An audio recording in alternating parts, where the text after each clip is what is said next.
हरी भस्म उटी रुंडमाळा, भस्म उटी रुंडमाळा, हाती त्रिशूळ नेत्री ज्वाळा, गज चर्मा व्याघ्रांबर,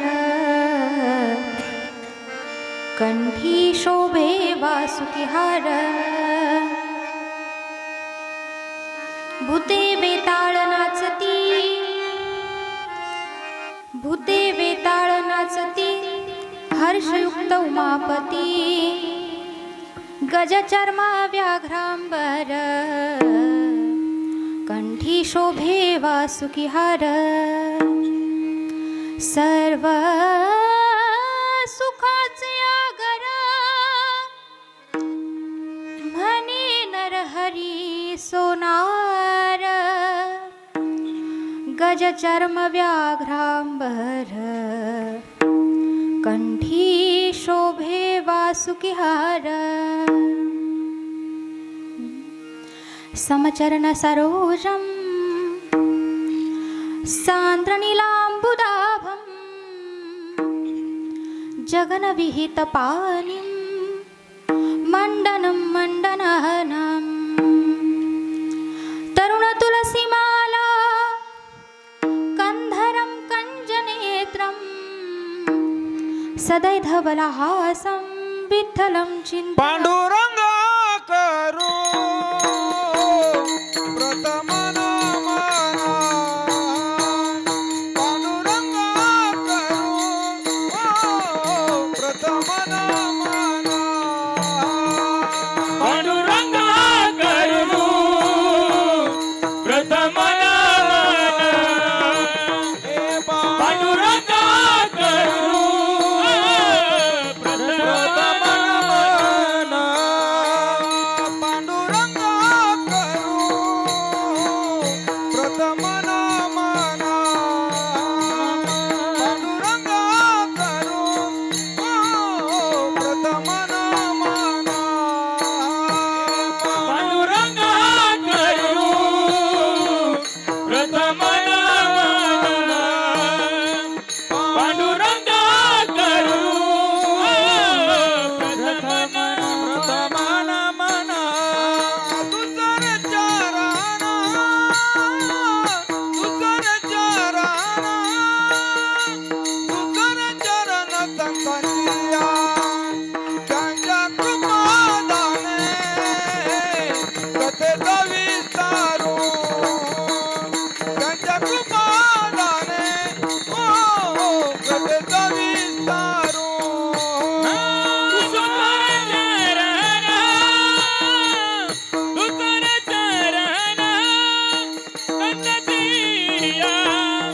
संकटिया, त्यांच्या कृपादाने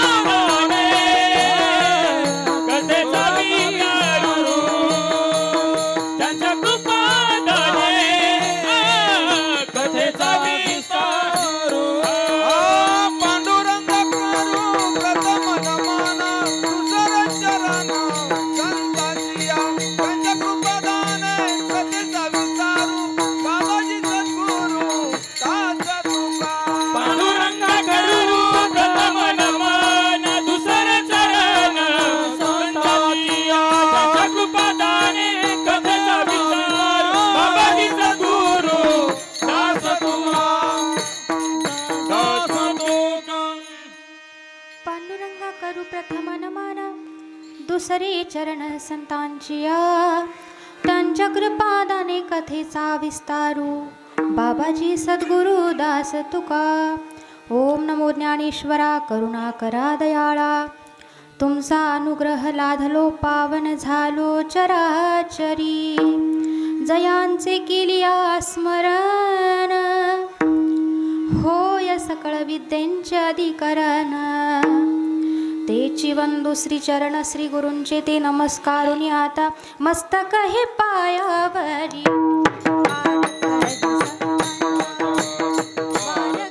संताच्या या वार करी संताच्या, हे पायावरी वार करी संतांचा, वार करी संताच्या, वार करी संता, मस्तक हे पायावरी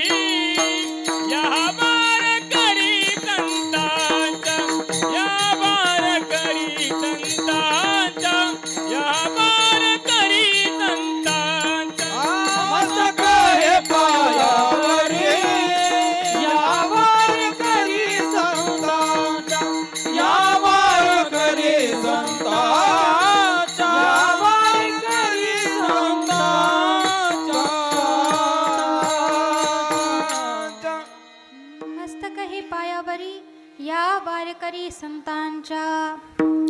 नमस्ते शारदे देवी सरस्वती मती प्रदे वसत्वं मम जिह्वाग्रे सर्वविद्यां प्रदा भव.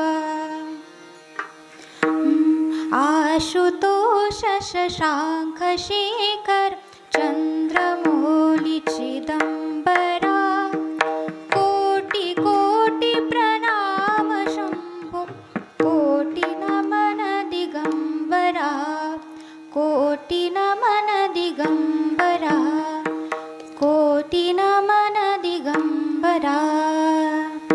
हे अंजनीच्या सुता तुला रामाचं वरदान. हे अंजनीच्या सुता तुला रामाचं वरदान. अन एक मुखानं बोला बोला जय जय हनुमान. एक मुखानं बोला बोला जय जय हनुमान. एक मुखाने बोला बोला जय जय हनुमान. एक मुखाने बोला बोला जय जय हनुमान. हे अंजनीच्या सुता तुला रामाचं वरदान. अंजनीच्या सुता तुला रामाचं वरदान. एक मुखानं बोला बोला जय जय हनुमान. एक मुखानं बोला बोला जय जय हनुमान. एक मुखाने बोला बोला जय जय हनुमान. एक मुखाने बोला बोला जय जय हनुमान.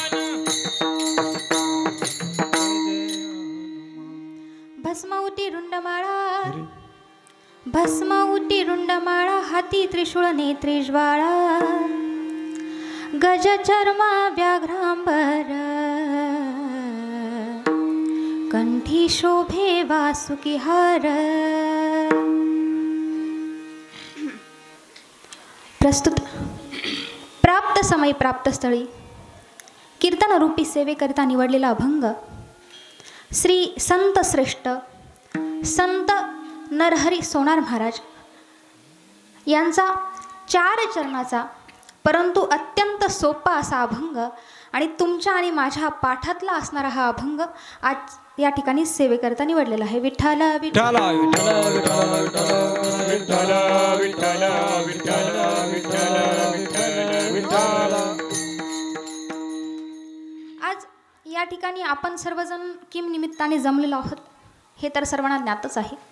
तरी एक वक्त्याचं आद्य कर्तव्य म्हणून सांगायचं झालं तर आपल्या गावामध्ये म्हणजे आपल्या असणाऱ्या या सोनजाम नगरीमध्ये महाशिवरात्रीच्या निमित्ताने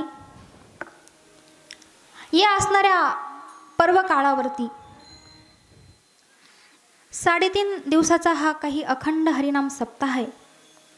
या असणाऱ्या सप्ताहाच्या निमित्ताने कृपया थोडं शांत बसा बरं का. बडबड करू नका. जागा होत नसेल तर आपापसात थोडंसं सरकून घ्या. फक्त बडबड करू नका. शांत बसा. विठ्ठल विठ्ठल विठ्ठल विठ्ठल विठ्ठल विठ्ठल विठ्ठल.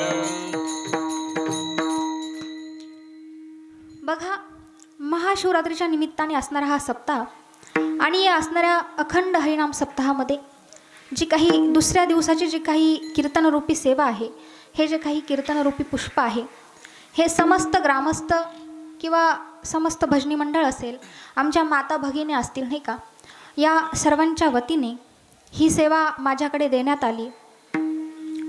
तर या ठिकाणी भगवान परमात्मा गुरुवर्य हरिभक्तपरायण ज्ञानेश्वर माऊली शिंदे हे त्या ठिकाणी जशी मला बुद्धी देतील त्याप्रमाणे अभंग सोडवण्याचा प्रयत्न आपण करणार आहोत. विठ्ठल विठ्ठल विठ्ठल विठ्ठल विठ्ठल विठ्ठल. बघा आज या ठिकाणी आपल्या गावामध्ये अखंड हरिनाम सप्ताह आहे 3.5 दिवसाचा नाही का. आणि या असणाऱ्या सप्ताहामध्ये आपल्याला सुंदर अशी जे काही गुणीजन मंडळी असतील वादक मंडळी असतील यांची साथ लाभली. त्याच्यामध्ये गायनाचार्य हरिभक्तपरायण आनंदराव महाराज दिवटे, रतन महाराज राऊत, अजून एक जण कोण राहिलं बाबांचं नाव संजय महाराज, हां संजय महाराज पगार, हां काय असेल ते संजय महाराजांचीही या ठिकाणी सुंदर अशी गायनाची साथ लाभली, त्याबद्दल त्यांचे धन्यवाद व्यक्त करते. त्याचबरोबर आमचे विनेकरी बाबा असतील, विनेकरी ताई, कसं प्रत्येक कीर्तनात बाबा असतात ना म्हणून सवय लागली. आमच्या विनेकरी ताई असतील त्यांचेही आभार. त्याचबरोबर आमचे पेटी मास्तर असतील बाबांचेही आभार. आमचे त्या ठिकाणी चोपदारांचेही आभार. आमचे त्या ठिकाणी मृदंग महर्षी नाही का, मृदंगमणी आमचे असणारे ज्ञानूदादा. खरं तर आज सांगायचं झालं तर मला कीर्तनात काही घाबरायची गरज नाही बरं का. एकतर कीर्तन करणारी कुठली आहे, तुमच्याच गावची आहे नाही का तुम्हाला जर परिचय नसेल तर करून देते, तुमच्याच गावातली कीर्तनकार आहे नाही का. त्याच्यामुळे मला काही घाबरायचे कारण नाही. त्याचं दुसरं कारण सांगते. माझे या ठिकाणी आज दोन्ही बंधू उपस्थित झालेले आमचे असणारे गायनाचार्य आणि मृदंगाचार्य, ज्यांचं अष्टपैलू असं व्यक्तिमत्व आहे. आमचे असणारे अक्षय महाराज हिंगे, ज्यांचा सुरांचा कधी क्षयच होत नाही नाही का. आमचे असणारे अक्षय महाराज हेही त्या ठिकाणी रुई या ठिकाणून आजच्या आपल्या कीर्तन सेवेसाठी उपस्थित राहिले. आणि त्याचबरोबर आमचे असणारे दुसरे बंधू आमचे ज्ञानूदादा नाही का, ज्ञानेश्वर महाराज कावळे महाराज. दिसायला जरी शांत दिसत असले नाही का, पखवात चांगला वाजवतात आमचे असणारे ज्ञानूदादा. या ठिकाणी या सर्वांची जी काही साथ आहे ती मला या ठिकाणी आज लाभली, त्याबद्दल सर्वांचे आभार मी या ठिकाणी व्यक्त करते. त्याचबरोबर समस्त भजनी मंडळ असेल त्यांचेही आभार व्यक्त करते. आणि माझा जो काही आवाज आहे तो अतिशय सुंदर पद्धतीने तुमच्यापर्यंत जे पोहोचवतात आहे, म्हणजे जे सुंदर पद्धतीने त्या ठिकाणी ऑपरेटिंग करताय आमचे असणारे सतीश भाऊ नाही का, त्यांचा असणारा हा साऊंड, त्यांचेही या ठिकाणी आभार मानते. आणि आत्ता जे काही आपलं कीर्तन चालू आहे त्याचं लाईव्ह प्रक्षेपण, चॅनलचं नाव काय दादा? मराठी वक्ता. या चॅनलवरती आपल्याला नंतर पुन्हा कधीही तुम्हाला वाटलं की आपल्या गावामध्ये शिवरात्रीचं कीर्तन झालं होतं आणि ते पुन्हा बघायचं आहे, तर तुम्ही या असणाऱ्या चॅनलवरती, दादाच्या चॅनलवरती जाऊन बघू शकता. बघा, दादाही त्या ठिकाणी आपल्या कीर्तनासाठी उपस्थित झाले, त्याबद्दल दादांचेही आभार मानते. आता कोणी राहिलं का? नाही ना. आता तुम्ही म्हणाला आम्ही नाही का, आम्ही बसलो, आम्ही काय केलं? तुम्ही या ठिकाणी एवढ्या बहुसंख्येनं, काल मला समजलं की काल एवढी गर्दी नव्हती नाही का, आज जास्त गर्दी झाली. बाई कशी नाही का बघायला चला जाऊ द्या, आहे तुमच्यासारखेच आहे बरं का. 2 डोळे, 2 कान, 1 नाक, 2 पाय चला काही हरकत नाही. त्या उद्देशाने का होईना तुम्ही या ठिकाणी कीर्तन श्रवणाचा लाभ या ठिकाणी घेणार आहेत नाही का. असो, या ठिकाणी जे काही मंडळी आलेले आहे सर्वांचे या ठिकाणी आभार मानते. आणि अधिक विलंब न करता, आधीच आपल्याला खूप उशीर झाला नाही का, वेळेत कीर्तन चालू केलं तरी बरोबर 8 या ठिकाणी वाजले. बरोबर 1 तासामध्ये आपल्याला उर्वरित जी काही सेवा आहे ती संपूर्ण या ठिकाणी करायची आहे. म्हणून अधिक विलंब न करता आपल्या सेवेकडे वळते. विठ्ठल विठ्ठल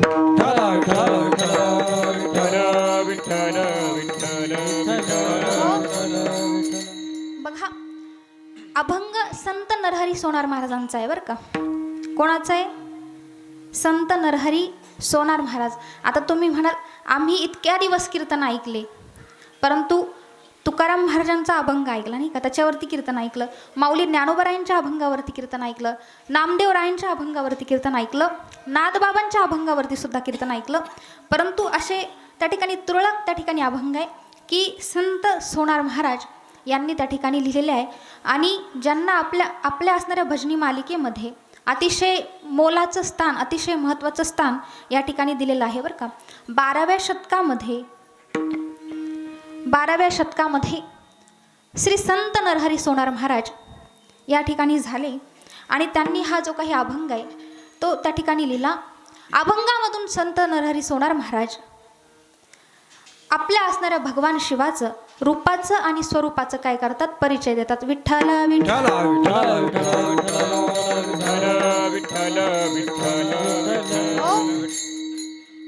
संत नरहरी सोनार महाराज या ठिकाणी आपल्या असणाऱ्या रूपाचा आणि स्वरूपाचा परिचय देतात.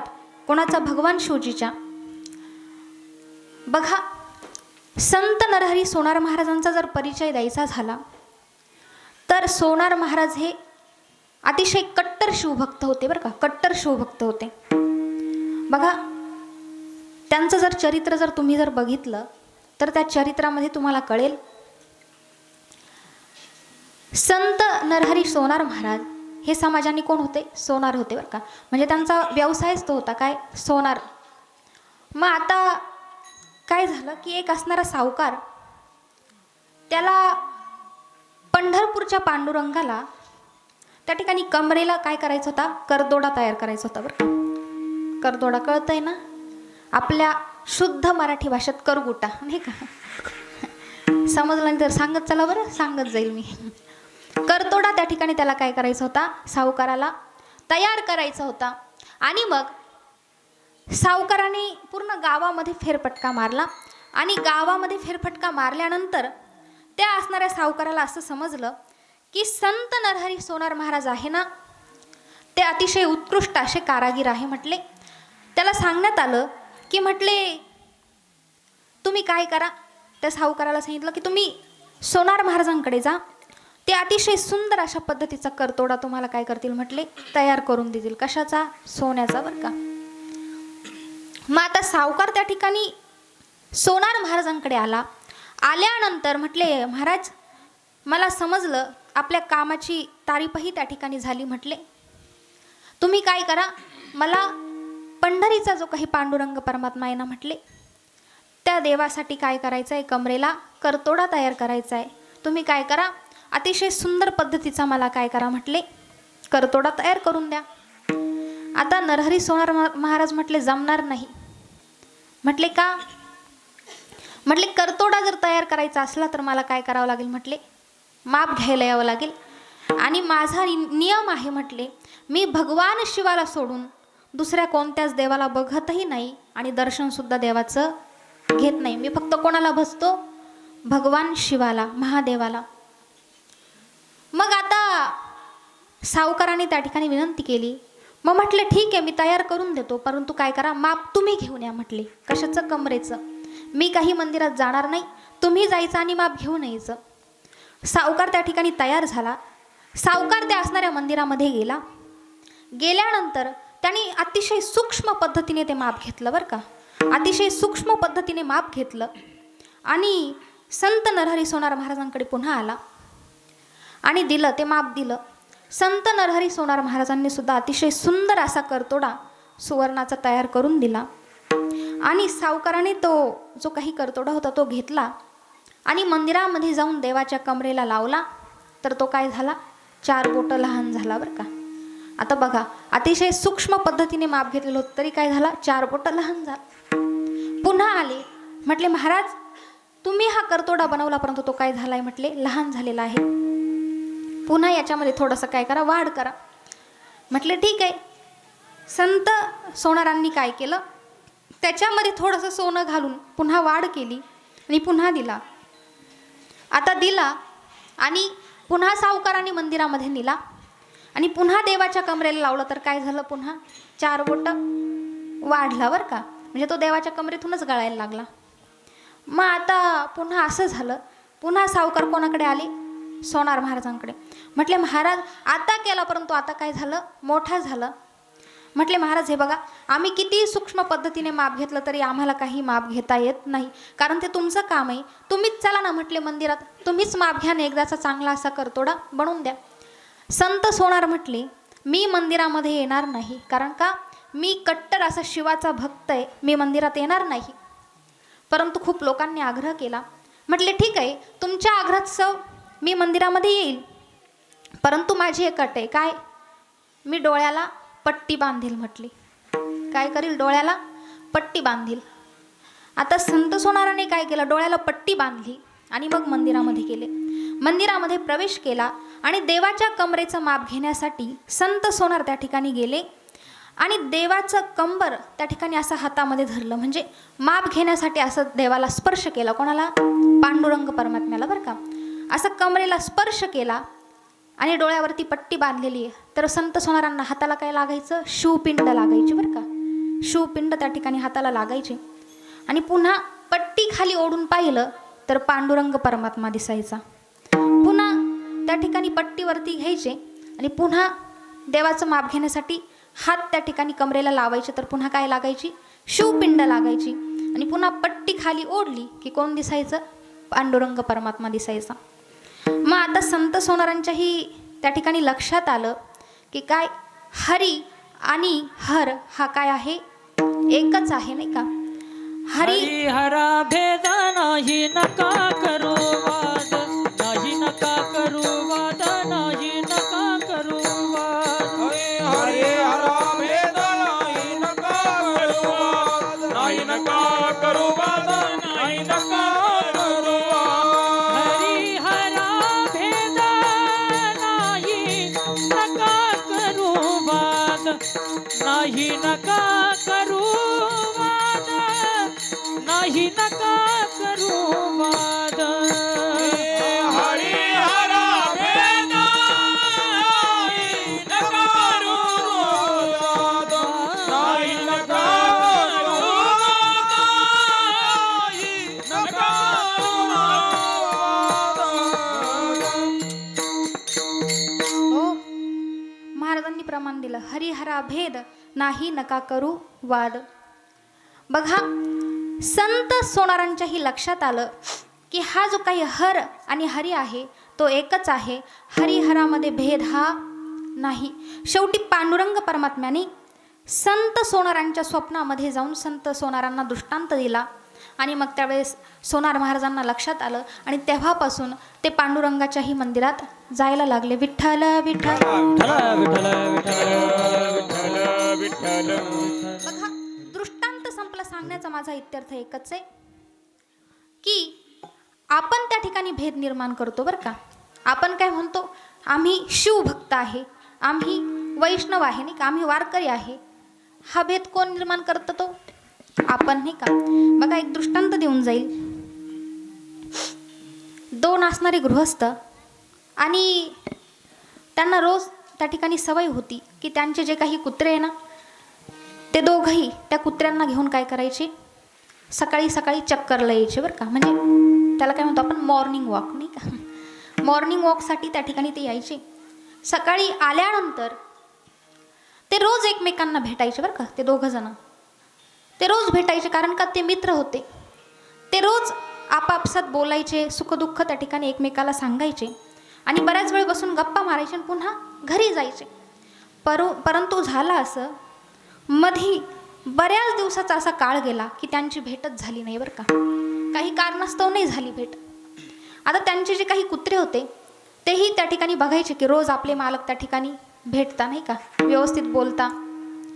आणि मग आता यांची भेट झाली नाही, मग त्या कुत्र्यांची सुद्धा भेट काही झाली नाही बरं का. आणि मग अचानक बऱ्याच दिवसानंतर त्या दोघांची भेट झाली आणि भेट झाल्यानंतर त्या दोघांना इतका आनंद झाला महाराज, इतका आनंद झाला की त्यांनी काय केलं? एकमेकाला आलिंगनच दिलं बरं का. म्हणजे अशी मिठी मारली. का बरं? की खूप दिवसांनी दोघं जण भेटले. मग त्यांना खूप आनंद त्या ठिकाणी झाला आणि त्यांनी काय केलं? अशी मिठी मारली. आता कुत्र्यांनी पाहिलं की काय आपले मालक त्या ठिकाणी भांडताय म्हटले, नाही का, एकमेकाला. त्यांनी काय केलं होतं? मिठी मारलेली होती. परंतु कुत्र्यांना काय वाटलं? हे त्या ठिकाणी भांडताय. कुत्रे म्हटले आपले मालक भांडताय, मग आपण का माघार घ्यायची, नाही का. कुत्र्यांनी आपापसात भांडायला चालू केलं. बघा, दृष्टांत संपला. सांगण्याचा माझा इत्यर्थ एकच आहे, भेद हा आपण करतो, नाही का. बघा, दृष्टांतातून त्याचा इत्यर्थ समजायला फार 5Gची रेंज लागेल, नाही का. तुम्हाला समजलं का नाही मला कळणार नाही, परंतु असो. बघा, भेद हा आपण करतो, परंतु भगवान शिवजी आणि पांडुरंग परमात्मा हे काय करतात? एकमेकाला आलिंगनच देतात, एकमेकाला भेटतात. परंतु भेद कोण करतं? हो, आपण करतो, नाही का. आपण सर्वसाधारण मनुष्य आहे, आपल्याला तेवढं ज्ञान नाही.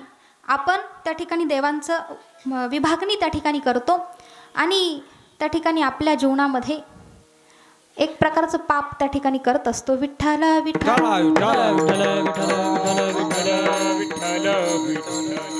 बघा, हरिहरामध्ये भेद नाही बरं का. मी काय सांगते? हरिहरामध्ये भेद नाही. वारकरी संप्रदायामध्ये काय सांगितलेलं आहे संत वाङ्मयामध्ये तुम्ही बघा, व्रत करा एकादशी सोमवारी बरं का. वारकरी संप्रदाय हा त्या ठिकाणी भेद मानत नाही.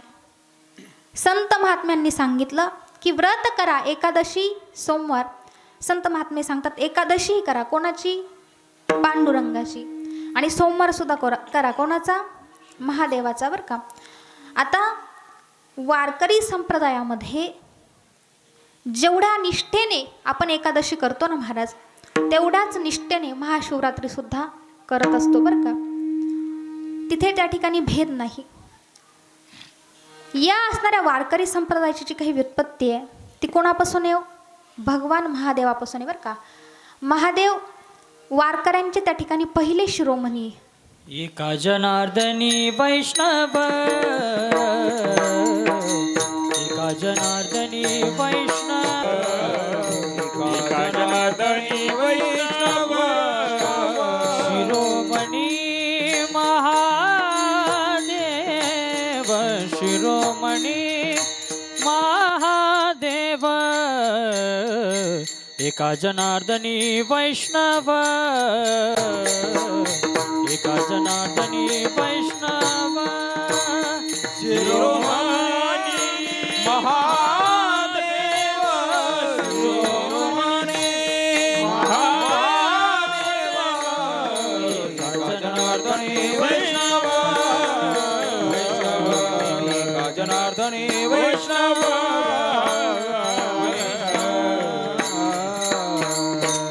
हो बघा नाथबाबांचं प्रमाण आहे नाही का, एका जनार्दनी वैष्णव शिरोमणी महादेव बरं का. वारकऱ्यांचं पहिलं जर शिरोमणी कोण असेल तर तो कोण आहे, भगवान शिवजी बरं का. वारकरी संप्रदायाचे जी काही व्युत्पत्ती झालेली आहे ती कोणापासून, महादेवापासून. आदिनाथ उमा बीज प्रकटले आदि बघा, भगवान महादेवापासून या असणाऱ्या वारकरी संप्रदायाची काय झालेली आहे, व्युत्पत्ती झालेली आहे बरं का. पंढरपूरचे जर पहिले वारकरी कोण असेल तर ते भगवान महादेव बरं का. काकड्यामध्ये प्रमाण सुद्धा आलेलं आहे. रंभाधिक नाचती उभ्या जोडोनी हात, त्रिशूळ डमरू घेऊन आला गिरजेचा कांत, त्रिशूळ डमरू घेऊन आला गिरजेचा कांत. रंभाधिक नाचती उभ्या जोडोनी हात, त्रिशूळ डमरू घेऊन आला गिरजेचा कांत, त्रिशूळ डमरू घेऊन आला गिरजेचा कांत. वळवंटापासून महाद्वारापर्यंत सुरवैरांची दाटी उभे जोडून हात, सुरवैरांची माती उभे जोडून हात.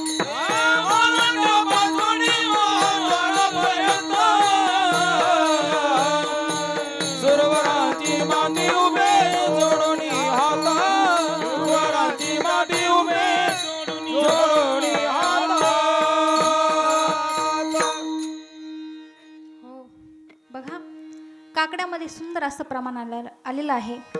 त्रिशूळ डमरू घेऊन आला गिरजेचा कांत नाही का, सुरवरांची दाटी उभे जोडून हात, आणि वाळवंटापासून महाद्वारापर्यंत, वाळवंटापासून महाद्वारापर्यंत त्या ठिकाणी गर्दी आहे. आणि त्या असणाऱ्या गर्दीमध्ये, त्या असणाऱ्या रांगेमध्ये कोण उभे आहे, भगवंताला बघण्यासाठी, पांडुरंगाला बघण्यासाठी माझा असणारा भगवान परमात्मा म्हणजे शिवजी महादेवजी त्या ठिकाणी उभे. कशासाठी, पांडुरंगाचं दर्शन घेण्यासाठी बरं का. मी सांगत काय होते की पंढरपूरचं पहिले वारकरी जर कोण असेल तर भगवान शिवजी आहे बरं का. आता बघा त्या ठिकाणी संत वाङ्मयामध्ये कूट अभंग या एक आलेला आहे. श्री संत नामदेवराय, नामदेवरायांचा हा अभंग आहे बरं का. नामदेवराय त्या ठिकाणी म्हणतात, 11 लोचन त्याचे 5 मुख, नीट ऐका बरं, 11 लोचन त्याचे 5 मुख, 8 कान 2 पुच्छ देखा, 10 पाय परी चहू चालते ते जाय. काय, 11 डोळ्याचं, 5 मुखाचं म्हणजे 5 तोंडाचं, 8 कानाचा 2 पुच्छ म्हणजे शेपटीचा आणि 10 पाय आहे परंतु 4च पायाने चालतो असा प्राणी कोणता हो? सांगा पटकन, सांगा पटकन. पुन्हा सांगू का? ऐका, जो कोणी उत्तर देईल ना त्याला कीर्तन झाल्यानंतर, काय कीर्तन झाल्यानंतर मी काय देईल? सोन्याची, आहे का इथं कोणी सोन्या? नाही बरं का. बघा, 11 लोचन, 11 डोळे, 5 मुख, 5 तोंडाचं, त्या ठिकाणी 8 कान, 2 पुच्छ आणि 10 पाय असून काय करतात? 4 पायाने चालतात. असा कोणता प्राणी आहे? नाही माहित ना? सांगते, ऐका. आता मी उत्तर दिलं आणि तुम्ही मला सोन्याची टोपी घालायची बरं का. विठ्ठल विठ्ठल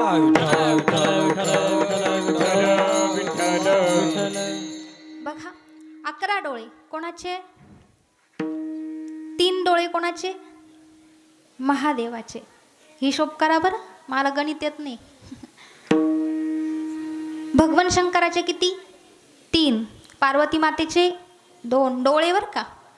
गणपती बाप्पाचे 2. नागोबाचे किती? 2.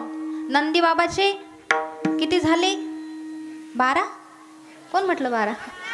11. 8 कान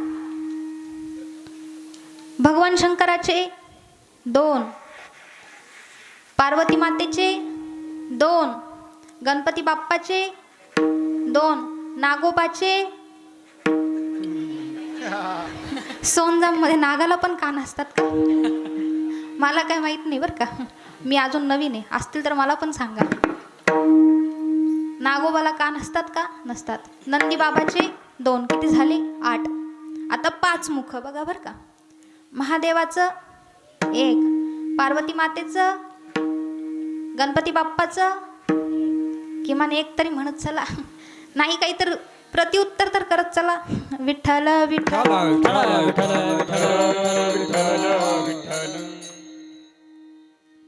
कुठे होतो आपण? कीर्तनात. कुठपर्यंत आलो होतो? गणपती बाप्पाचं 1, पार्वती मातेचं 1, नागोबाचं 1 आणि नंदी बाबाचे 1 किती झाले? कसं काय 4? हां, महादेवाचं राहिलं नाही का? तिचं बरोबर आहे नाही का? आधी महादेवाचं बोललीच नाही मी. महादेवाचं 1 किती झाले? 5. 2 पुच्छ कोणाच्या? नंदी बाबाच्या आणि नागोबाच्या, म्हणजे 2 शेपटी. आता 10 पाय, चहू चालत ते जाय. 10 पाय असून काय होतं? 4 पायाने चालतं.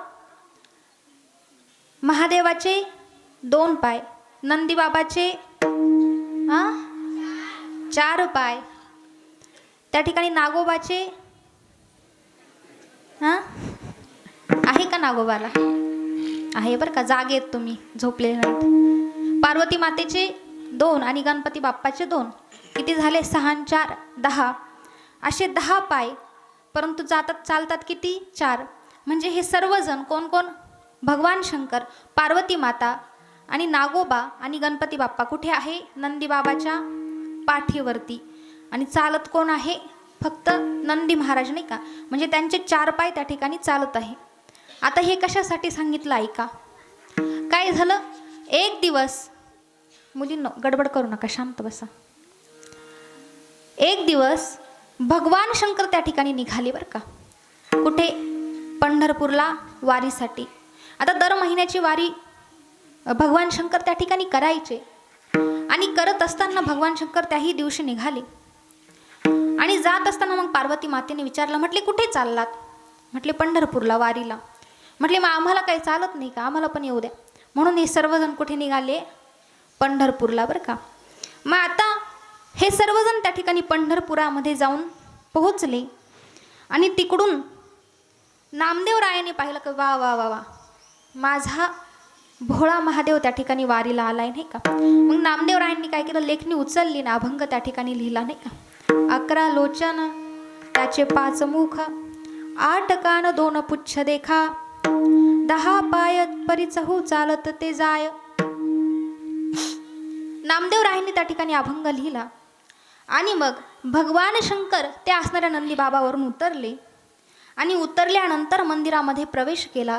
16 खांबातून त्या ठिकाणी आतमध्ये गेले आणि त्या पंढरीच्या पांडुरंग परमात्म्याला देवाने बघितलं. कोणी? भगवान शंकराने बरं का. आणि महाराज इतका आनंद झाला, इतका आनंद झाला की तो आनंद काही गगनात मावेना. आणि तिकडून पांडुरंग परमात्म्याने सुद्धा भगवान शंकराला बघितलं आणि पांडुरंग परमात्म्याला सुद्धा इतका आनंद झाला, इतका आनंद झाला की पांडुरंगाने काय केलं? भगवान शंकराला उचलूनच घेतलं बरं का. परब्रह्मलिंगमनी भजे पांडुरंगम. देवानी काय केलं? महादेवाला उचलून घेतलं. बघा, आज पण तुम्ही जर पंढरपूरमध्ये जर गेले तर पांडुरंगाच्या कपाळावरती इकडे वरती डोक्यावरती काय आहे? पिंड आहे बरं का, महादेवाची पिंड आहे. म्हणजे आता पंढरपूरमध्ये गेल्यानंतर एवढं काही निरखून आपलं दर्शन होत नाही, कारण गर्दी खूप असल्यामुळे आपल्याला काय करतात? पुढे ढकलत असतात. परंतु तुम्हाला ते जर दर्शन करायचं असलं ते असणाऱ्या पिंडीचं, तर आमच्या असणाऱ्या रोईला त्या ठिकाणी माझे जे काही गुरुवारी आहे त्यांच्या आश्रमामध्ये पांडुरंगाचा विग्रह त्या ठिकाणी आहे बरं का. ती स्वयंभू मूर्ती आहे पांडुरंगाची. ती काही कुठून बनवून वगैरे घेतलेली नाही. ती त्या ठिकाणी स्वयंभू म्हणजे जमिनीतून स्वतः ते वर आलेली आहे. तुम्ही आश्रमामध्ये जर गेला तर गेल्यानंतर त्या ठिकाणी जर बघितलं तर त्या देवाच्या सुद्धा इथं काय आहे? पिंड आहे बरं का, महादेवाची. तर सांगत काय होते? पंढरपूरला आज पण पूजा करत असताना डोक्यावरती, देवाच्या डोक्यावरती काय करतात? बिल्वपत्र वाहतात. कुठे? पंढरपूरमध्ये बरं का. कोणाला? पांडुरंगाला. डोक्यावरती बिल्वपत्र वाहतात आणि पायावरती काय करतात? तुळशी अर्पण त्या ठिकाणी करतात. विठ्ठल विठ्ठल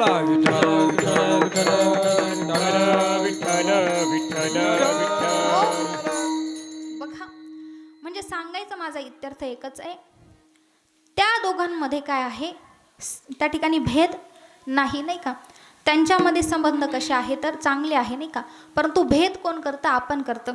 एका असणाऱ्या चांगल्या अशा शैव भक्ताची मुलगी कुठे दिली? वैष्णव वारकऱ्याच्या घरात दिली बरं का. वैष्णवाच्या म्हणजे वारकऱ्याच्या घरात त्या ठिकाणी दिली.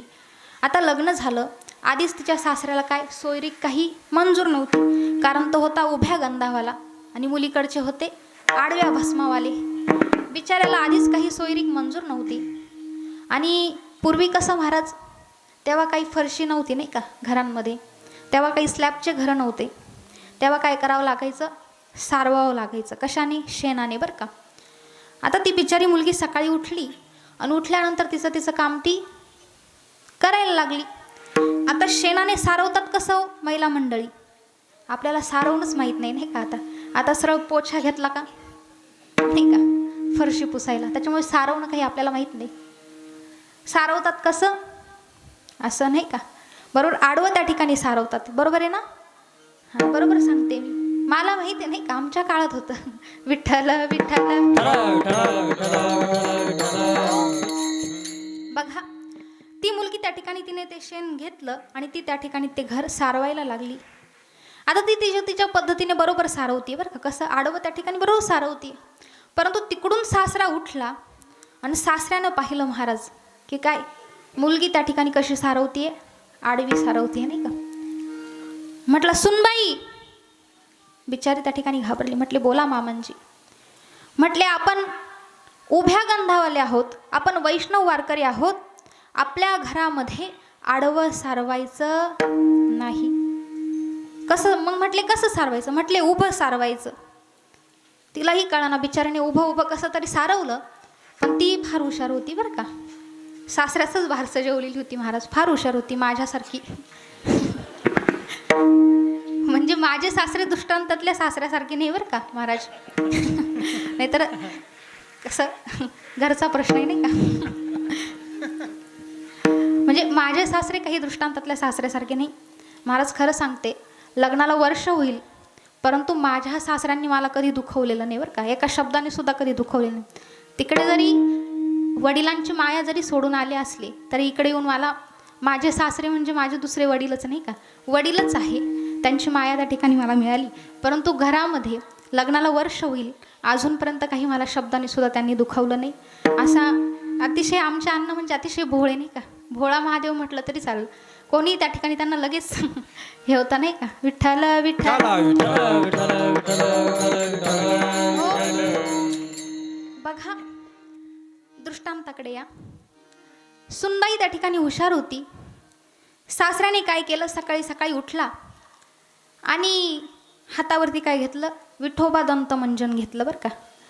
विठोबा दंतमंजन घेतलं आणि सासऱ्याने त्या ठिकाणी दात घासायला सुरुवात केली. आता दात कसे घासतात तो नाही का, बरोबर आहे ना. मग आता सुनबाईनी त्या ठिकाणी बघितलं, पटकन त्या शेणाचा हात धुतला आणि पळतच गेली. सासऱ्याचा हात त्या ठिकाणी पकडला, म्हटले मामांजी खबरदार. सासरा घाबरला महाराज. म्हटले काय झालं सुनबाई. म्हटले आपण उभ्या गंधावाले आहोत, आपण वारकरी आहोत, आडवे दात घासायचे नाही. दात कसे घासायचे म्हटले, उभेच घासायचे. सासरा म्हटले बाई तुझ्या पुढे दंडवत आहे, तू जा म्हटले, तुला जसं सारवायचं तसं सारव. विठ्ठल विठ्ठल.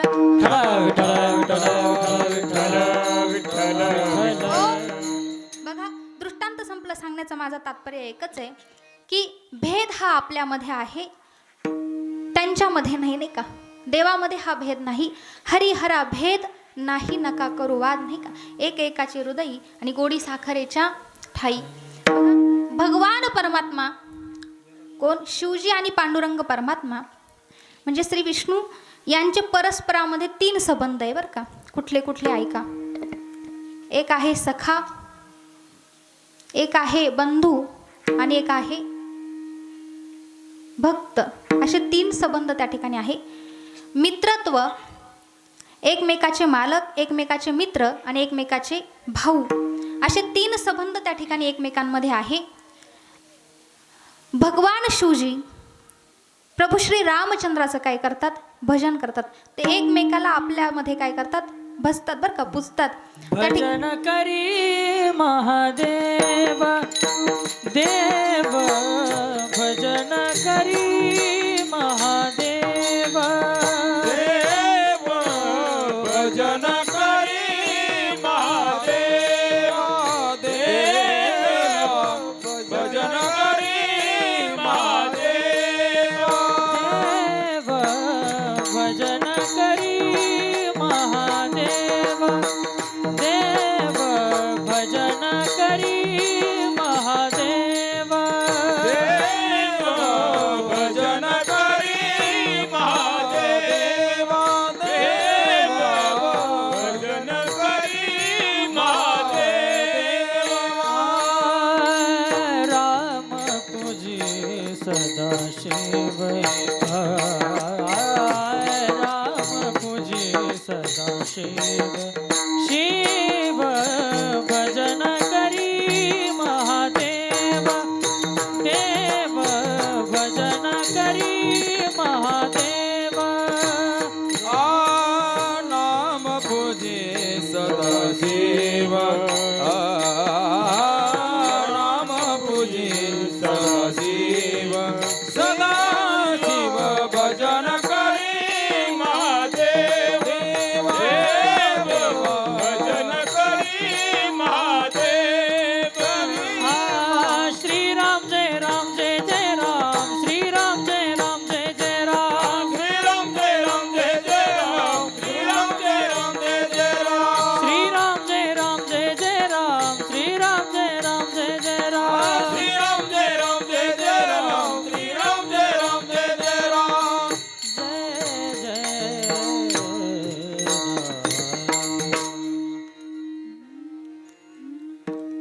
श्रीराम जय राम जय जय राम, भजन करी महादेव महादेव, भजन करी महादेव.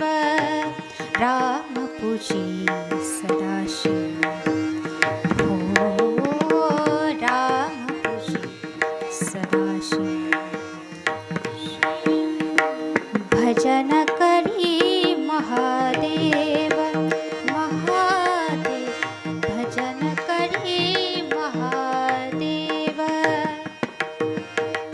हो बघा, भगवान परमात्मा आणि शिवजी परस्परामध्ये काय करतात, एकमेकाचं भजन करतात, ते एकमेकाला काय करतात, आपलं इष्ट मानतात बरं का. म्हणून त्यांच्यामध्ये त्या ठिकाणी भेद हा नाही. मग संत सोनार महाराज यांनी त्या ठिकाणी काय केलं की या असणाऱ्या अभंगातून शिवजीचं काही रूप आणि स्वरूप आहे ते आपल्याला या ठिकाणी सांगितलेलं आहे. बघा,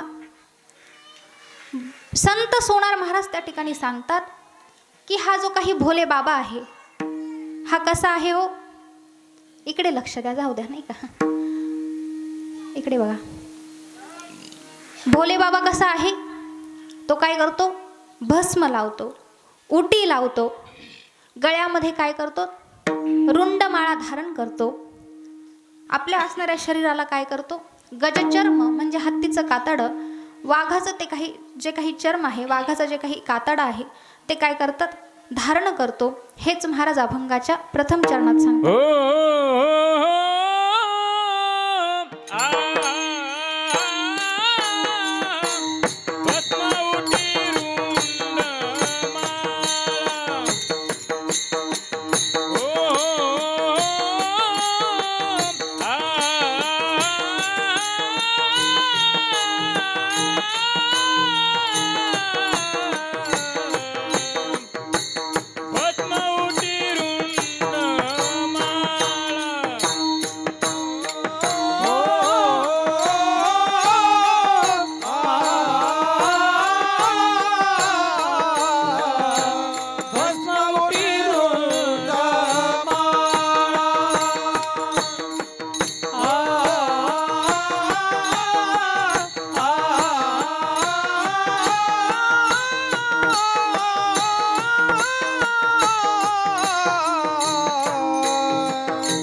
अतिशय सुंदर नाही का, अतिशय पहाडी आवाज महाराजांचा आहे. आणि अतिशय सुंदर त्या ठिकाणी चाल गायली. विठ्ठल विठ्ठल विठ्ठल विठ्ठल विठ्ठल विठ्ठल विठ्ठल विठ्ठल. भस्म उटी रुंड माळा हाती त्रिशूळ नेत्री ज्वाळा, असं कोणाचं स्वरूप आहे? भगवान शंकराचं बरं का. आता बघा, खरं अभंगामध्ये आपल्याला प्रवेश त्या ठिकाणी करायचा आहे. भस्म कोण लावतो? भगवान शंकर. अजून काय लावतात? उटी लावतात. गळ्यामध्ये काय करतात? रुंड माळा धारण करतात बरं का. आता रुंड माळा काय, त्या ठिकाणी भस्म कसं का लावतात, कसं लावतात, नाही का, हे सर्व आपल्याला त्या ठिकाणी बघायचं आहे. भगवान शंकर आपल्या शरीराला काय करतात? चिताभस्म त्या ठिकाणी लावतात. खरं तर शास्त्रामध्ये जर बघितलं तर भस्माचे किती प्रकार सांगितले? एकूण 16 प्रकार सांगितले बरं का. एवढे काही माझे पाठही नाही आणि तुम्हाला सांगून तुमच्याही डोक्यात बसणार नाही म्हणताय खुशाल. विठ्ठल विठ्ठल विठ्ठल विठ्ठल. बघा, या ठिकाणी जे काही मुख्य जे काही प्रकार आहे ते आपण बघू. एक आहे सुवर्ण भस्म, म्हणजे सोन्याचं भस्म बरं का. कसलं? सोन्याचं. दुसरं आहे रक्तचंदन भस्म. तिसरं आहे गौर भस्म आणि चौथं आहे चिताभस्म. आता एक आहे सुवर्ण भस्म, म्हणजे सोन्याचं भस्म. असं म्हणतात की ते असणारं सोन्याचं भस्म, ते जर आपण प्राशन केलं पाण्यातून तर आपल्या चेहऱ्यावरती एक विशेष प्रकारची दिव्य अशी कांती, म्हणजे जे काही तेज आहे ते आपल्या चेहऱ्यावरती काय होत असतं? येत असतं. कोणाला जर चेहऱ्यावरती विशेष असं प्रकारचं तेज जर आणायचं असेल तर काय करा? सोन्याचं भस्म प्राशन करा बरं का. तुम्ही म्हणाल महाराज आता पाहायला सुद्धा भेटत नाही, नाही का, एवढं त्याचे भाव वाढले, तुम्ही भस्म प्राशन करायला लावता आम्हाला. चला जाऊ द्या, विनोदाचा भाग सोडून द्या बरं का. दुसरं आहे गौर भस्म. महिला मंडळी, अतिशय प्रसिद्ध भस्म आहे गौर भस्म. चांगल्या 4-5 जणी जर एकत्र बसल्या ना, बसल्या बसल्या त्या ठिकाणी हातावर घेतात, पिंपळगाव सोनजाम, पिंपळगाव सोनजाम, पिंपळगाव सोनजाम. महाराज त्यांच्या इष्टीला स्टॉपच नसतो बरं का, कुठं स्टॉप नसतो, त्यांचं सारखं चालू असतं नाही का. बघा, ते भस्म म्हणजे कुठलं? गौर भस्म. आणि शेवटचं भस्म आहे चिताभस्म, जे भगवान शिवजी काय करतात? स्वतःच्या अंगाला त्या ठिकाणी लावतात. आता असं असणारं हे चिताभस्म हे देवाला रोज त्या ठिकाणी लागतंय. मग आता रोज कुठून उपलब्ध करायचं म्हणून देवाने काय केलं? एका आपल्या असणाऱ्या भक्ताची नेमणूक केली, म्हणजे त्याला त्या ठिकाणी वरदान दिलं. कथाभाग सर्वांना माहिती आहे, परंतु कथेचा पूर्वार्धच आपल्याला माहिती आहे बरं का, उत्तरार्ध जाणून घ्या. भगवान शिवानं काय केलं? एका असणाऱ्या आपल्या भक्ताची नेमणूक त्या ठिकाणी केली, म्हणजे त्याला वरदान दिलं. म्हटले, जा मी तुला वरदान देतो की तू ज्याच्या डोक्यावर हात ठेवशील त्याचं काय होईल? म्हटले, भस्म होईल. मग तू काय करायचं? म्हटले, रोज मला त्या ठिकाणी ताजं भस्म आणून द्यायचं. परंतु ताजं भस्म आणून देत असताना कोणाकोणाचं द्यायचं? म्हटले, ज्यांच्या गळ्यामध्ये माळा आहे बरं का. बघून घ्या आपल्या गळ्यात आहे का.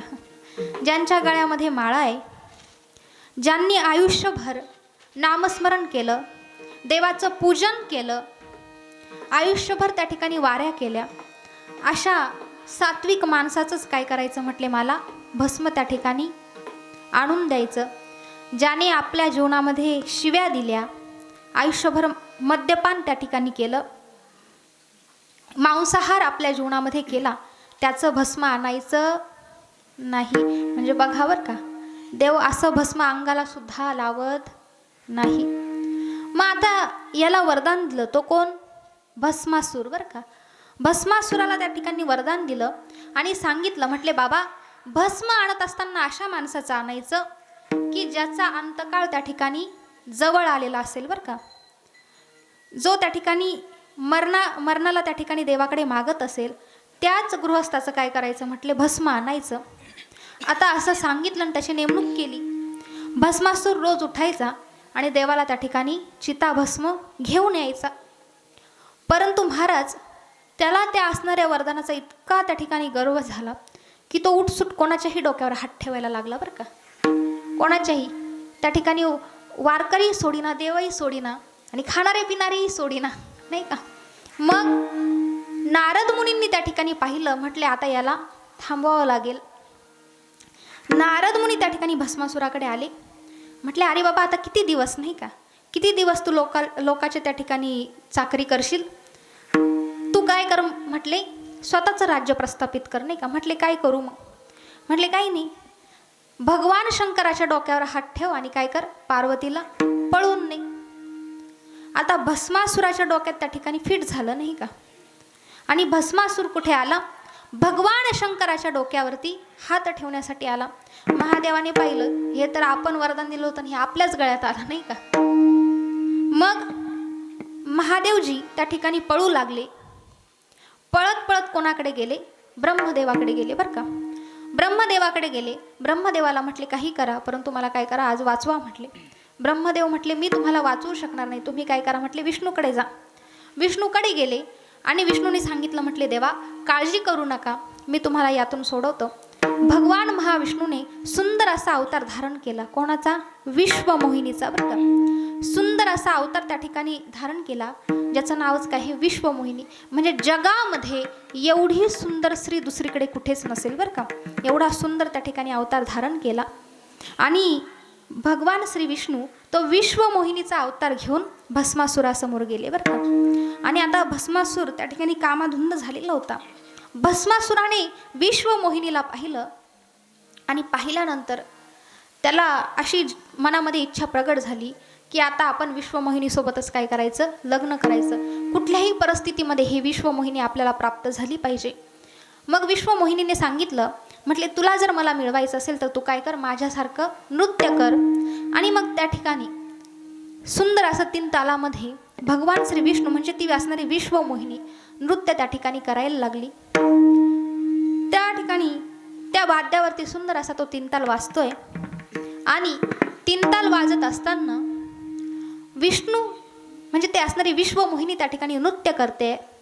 आणि विश्वमोहिनी जसं जसं नृत्य करते तसंच कोण नृत्य करतंय, भस्मासूर बरं का. आता सर्वात प्रथम विश्वमोहिनीने काय केलं, आपले दोन्ही हात कुठे ठेवले, कमरेवर ठेवले बरं का. नंतर असे त्या ठिकाणी हातावर हात ठेवले, नंतर खांद्यावर ठेवले. आणि तेच कोण करायचं, भस्मासूर, नाही का. तिने कमरेवर ठेवले का तो पण कमरेवर ठेवायचा, तिने अशा हातावर हात ठेवले तो पण करायचा, खांद्यावर ठेवले त्याने पण ठेवले. नंतर तो एवढा त्या ठिकाणी कामामध्ये रममान झालेला होता. विश्वमोहिनीने आपल्या डोक्यावरती हात ठेवला, भस्मासुराने सुद्धा स्वतःच्या डोक्यावरती हात ठेवला आणि त्याच ठिकाणी काय झाला, भस्म झाला. विठ्ठल विठ्ठल.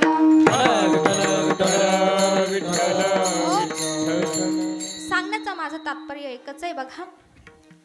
भस्मासूर त्या ठिकाणी काय झाला, भस्म झाला. मी सांगत काय होते की चित्ताभस्म, नाही का. आता देवाला चित्ताभस्म लागायचं म्हणून देवाने काय केलं, भस्मासुराला वरदान दिलं बरं का. आणि हा कथाभाग सर्वांना माहिती आहे, बऱ्याच ठिकाणी आपण हा ऐकलेलाही आहे. परंतु खरं कथेचा उत्तरार्ध असा आहे की ज्या वेळेस भस्मासूर महादेवाच्या पाठीमागे लागले त्यावेळेस महादेव म्हणजे आपला जीव वाचवण्यासाठी त्या ठिकाणी कुठे लपून बसले, नारळामध्ये बरं का, नारळामध्ये. आणि म्हणूनच त्या असणाऱ्या नारळाला काय आहे, 3 डोळे आहे बरं का. जर कोणी बघितलं असेल व्यवस्थित तर त्या नारळाला काय आहे, 3 डोळे आहे. म्हणूनच आपण भगवान शंकराला काय करतो, नारळ वाहून देतो, नाही का, फोडत नाही. भगवान शंकराला जसाची तसा नारळ आपण वाहून देतो. त्याचं कारण असं आहे, त्या नारळामध्ये असं मानलं जातं की भगवान शंकराचं अस्तित्व आहे. म्हणून भगवान शंकराला आपण ते नारळ फोडत नाही, आपण वाहून देत असतो. विठ्ठल विठ्ठल.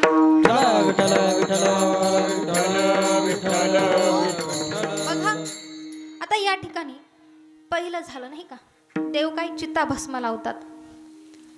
कशासाठी लावतात तो, त्याचं कारण असं, देव त्या ठिकाणी चित्ताभस्म लावून आपल्याला त्या ठिकाणी जागृत करतात की बघा काहीही झालं तरी या देहाला काय करावं लागणार आहे, शेवटी स्मशानामध्ये जावं लागणार आहे. आणि ह्या आपल्या असणाऱ्या देहाची शेवटी काय होणार आहे, राखच होणार आहे. असो, आता महादेव कोणाला म्हणायचं याचे काही कारण आपल्याला सांगते बघा. जे आपल्या शरीराला उटी लावतात त्यांना काय म्हणतात, देव म्हणतात. आणि जो आपल्या शरीराला चित्ता भस्म लावतो त्यांना काय म्हणायचं, महादेव म्हणायचं बरं का. जे आपल्या असणाऱ्या अंगावरती सुवर्ण अलंकार धारण करतात त्यांना काय म्हणतात? देव म्हणतात. आणि जो आपल्या गळामध्ये त्या असणाऱ्या रुंडाच्या माळा म्हणजे त्या असणाऱ्या मुंडक्यांच्या माळा किंवा त्या आपले असणारे सर्प धारण करतो त्याला काय म्हणायचं? महादेव म्हणायचं. जे त्या ठिकाणी अमृत प्राशन करतात त्यांना काय म्हणायचं? देव म्हणायचं. आणि जो हलाल विष प्राशन करतो त्याला काय म्हणायचं? महादेव म्हणायचं. विठ्ठल विठ्ठल विठ्ठल विठ्ठल विठ्ठल विठ्ठल. बघा आता या ठिकाणी रुंडमाळा नाही का? रुंडमाळा म्हणजे काय? कवट्यांच्या बरं का, म्हणजे मुंडक्यांच्या माळा. आता देवाच्या गळ्यामध्ये त्या रुंडमाळा कोणाच्या आहे? भगवान शिवाच्या गळ्यामध्ये. तर बघा काय झालं, एक दिवस असा आला की त्या ठिकाणी नारद महर्षी पार्वती मातेकडे आली आणि पार्वती मातेला सांगितलं, म्हटले पार्वती आईसाहेब तुम्ही तर अजून जिवंत आहे, परंतु ह्या भोले बाबाच्या गळ्यामध्ये ह्या मुंडक्यांच्या माळा कोणाच्या आहे? म्हटले बघा जरा. आता भोले बाबा त्या ठिकाणी जरा बाहेर गेले होते. पार्वती मातेच्या डोक्यात रागच नाही का, मी तर अजून जिवंत आहे, मग माझ्या पतीच्या गळ्यात कोणाच्या माळा आहे नाही का, कोणाच्या मुंडक्याच्या माळा आहे? आता महाराज महिला मंडळीला जर राग आला तर दोनच गोष्टी घडतात नाही का, एकतर घरामध्ये भांडी आपटली जातात, नाहीतर पोरं धोपटली जातात नाही का. तुम्ही काय करता? दोन्ही करता का?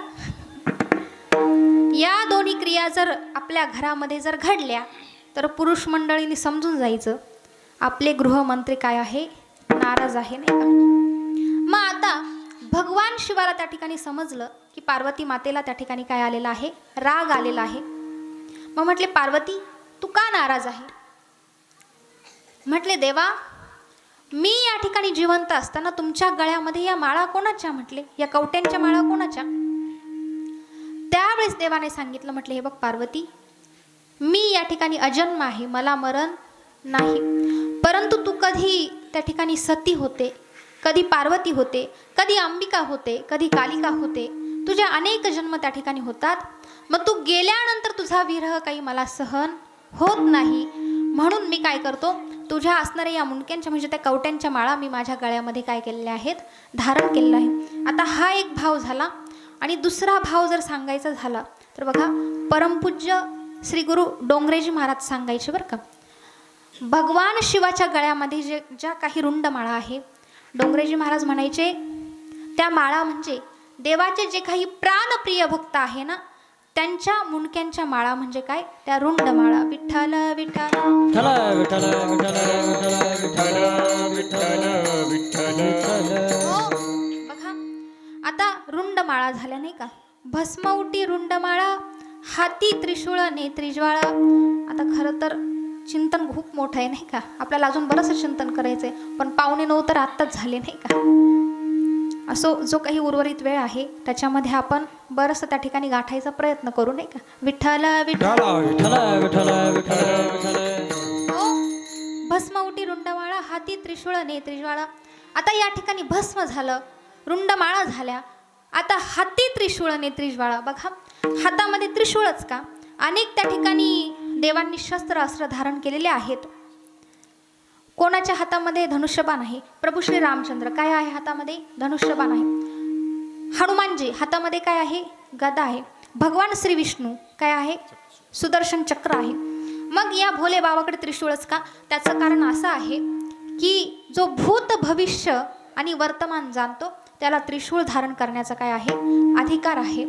आणि ज्याने काम, क्रोध, जनक्रोध आणि लोभ या 3 गोष्टींवरती विजय मिळवला त्याला काय आहे? त्रिशूळ धारण करण्याचा अधिकार आहे.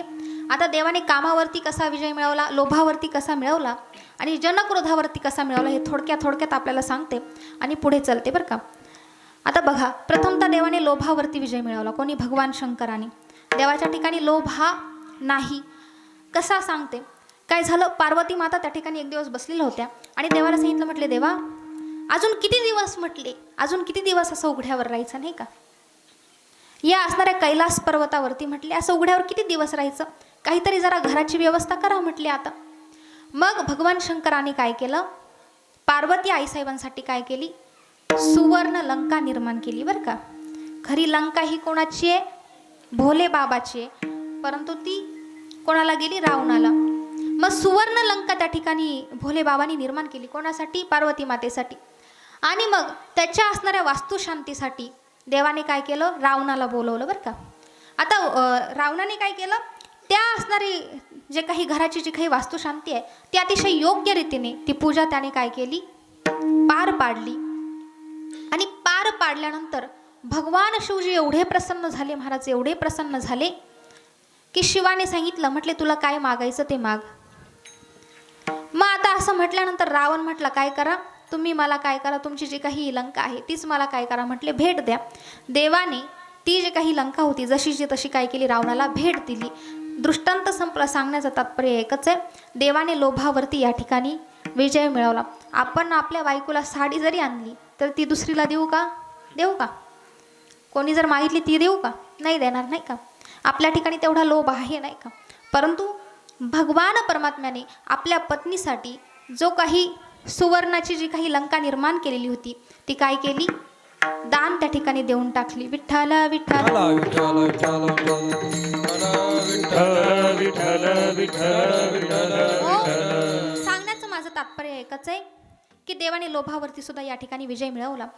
पुढे आहे कामावरती. आता कामावरती कसा विजय मिळवला? फार मोठा असा कथाभाग आहे बघा.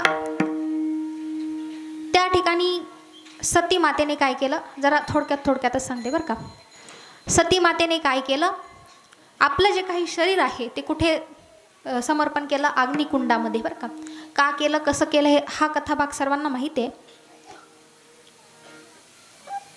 बघा, दक्ष राजाला प्रजापती हे पद प्राप्त झालं आणि त्याच्या हृदयामध्ये काय झाला? अहंकार झाला. आणि मग त्या अहंकाराने झालं असं की ब्रह्मसभा त्या ठिकाणी भरली आणि आता याच्या ठिकाणी प्रजापती हे पद मिळालं आहे म्हणून त्याच्या ठिकाणी अहंकार आहे. ब्रह्मसभेमध्ये झालं असं की प्रजापती दक्ष राजा आला, सर्वजण उठून उभे राहिले, परंतु ब्रह्मा विष्णू महेश हे त्या ठिकाणी उभे राहिले नाही. आता दक्ष राजाने पाहिलं, ब्रह्माकडे त्या ठिकाणी पाहिलं, म्हटले हा तर आपला बाप आहे, काही हरकत नाही, उठून जरी उभा नाही राहिला. विष्णूकडे पाहिलं, म्हटले हा तर आपल्या बापाचा बाप आहे, तरी काही हरकत नाही. परंतु महादेवाकडं देवाच्या दृष्टीने पाहिलं नाही, जावयाच्या दृष्टीने पाहिलं. आणि मग त्या असणाऱ्या दक्ष राजाला राग आला आणि त्या ठिकाणी भगवान शिवजीची त्या ठिकाणी निंदा केली, अपमान केला. मर्कट लोचन, माकडाच्या डोळ्याच्या, आणि नाना प्रकारे अपशब्द बोलून त्या ठिकाणी भगवान शिवाचा अपमान केला. आणि पुढे त्याने काय केलं? एक यज्ञ त्या ठिकाणी आरंभला. त्या यज्ञामध्ये त्यांनी जाणून बुजून सर्वांना आमंत्रण दिलं, परंतु भगवान शिवजीला दिलं नाही. कथाभाग सर्वांना माहिती आहे. पुढे काय झालं? सती मातेला त्या ठिकाणी माहिती झालं. सती माता त्या ठिकाणी गेल्यानंतर सती मातेला तो जो काही आपल्या पतीचा अपमान होता तो काही सहन झाला नाही आणि सती मातेने आपलं जे काही शरीर आहे ते काय केलं? अग्नीमध्ये त्या ठिकाणी दहन केलं, नाही का, म्हणजे जाळून घेतलं. आणि मग सती मातेचं त्या ठिकाणी शरीर त्या ठिकाणी जळालं, म्हणजे सती माता त्या ठिकाणी गेल्या. हे भगवान शिवजीला कळालं. त्यांना अतिशय क्रोध आला. क्रोध आल्यानंतर त्यांनी आपल्या जटेतून वीरभद्र नावाचा तो जो काही दैत्य आहे तो तयार केला आणि सांगितलं जा आणि त्या संपूर्ण यज्ञाचा विध्वंस कर. यज्ञाचा विध्वंस केला. त्या ठिकाणी भृगू नावाचे जे काही ऋषी आहे त्यांचे दात पाडले. पुषा नावाचे जो काही त्या ठिकाणी दैत्य आहे त्याच्या मिशा उपटून टाकल्या. आता का उपटल्या त्याचाही बराचसा मोठा कथाभाग आहे, परंतु आपल्याकडे वेळ नाही. आणि मग संपूर्ण विध्वंस केला. भगवान शिवजी आले, सती मातेला आपल्या असणाऱ्या खांदेवरती घेतलं आणि सती सती म्हणून त्या ठिकाणी रडू लागले. श्री विष्णूने बघितलं की देव या असणाऱ्या विरहातून लवकर काही बाहेर येणार नाही आणि देव जर या दुःखातून जर बाहेर आले नाही तर पुढे तारकासुराचा काही वध होणार नाही. कारण का तारकासुराला असं वरदान होतं की भगवान शिवाच्या पुत्रापासून तुझा काय होईल? वध होईल. आता या ठिकाणी भगवान शिवाची पत्नीच जर गेली तर तारकासुराचा वध कोण करील, नाही का, म्हणजे मुले कुठून होणार. मग पुन्हा आता भगवान शिवाला काय करायचंय? त्या असणाऱ्या दुःखातून बाहेर आणायचं आहे म्हणून भगवान श्री विष्णूने काय केलं? सतीचे त्या ठिकाणी तुकडे केले आणि ते तुकडे ज्या ज्या ठिकाणी पडले त्या ठिकाणी काय झालं? शक्तिपीठ त्या ठिकाणी निर्माण झालं. पुढे आता भगवान शिवजींनी समाधी लावली. समाधी लावल्यानंतर आता देवाचं काम जागृत करायचं आहे बरं का. मग आता हे काम कोणाकडे दिलं? कामाकडे आणि रतीकडे बरं का, रती मातेकडे. आता कामदेवाने काय केलं, भगवान शिवजी समाधीमध्ये आहे, कामदेवाने बाण त्या ठिकाणी सोडला, भगवंताच्या स्थळावरती त्या ठिकाणी लागला. शिवजीने आपला त्या ठिकाणी तिसरा नेत्र उघडला आणि त्या असणाऱ्या कामदेवाला काय केलं, भस्म केलं बरं का. आता भस्म त्या ठिकाणी केलं, परंतु देवाचं काम काही जागृत झाला नाही. आता मग रती माता त्या ठिकाणी विलाप करते, रडते. सांगितलं, देवा तुम्ही कामावरती विजय मिळवला, परंतु माझ्या नवऱ्याला काय केलं, म्हटले मारलं. तुम्ही काय कर, त्याला पुन्हा जीवदान द्या. देवाने सांगितलं, ठीक आहे मी त्याला जीवदान देईल, परंतु काय होईल, त्याला शरीर त्या ठिकाणी नसेल, तो अनअंगाने त्या ठिकाणी वागेल. म्हणून तेव्हापासून काम हा अनअंगाने वागू लागला. दृष्टांत संपला. सांगण्याचा माझा इत्यर्थ एक आहे की देवाने कामावरती सुद्धा विजय मिळवला. सांगत काय होते, भगवान शिवाने लोभ, काम आणि जनक्रोध या तिन्ही गोष्टींवरती विजय मिळाला, म्हणून त्याला त्रिशूळ धारण करण्याचा अधिकार आहे.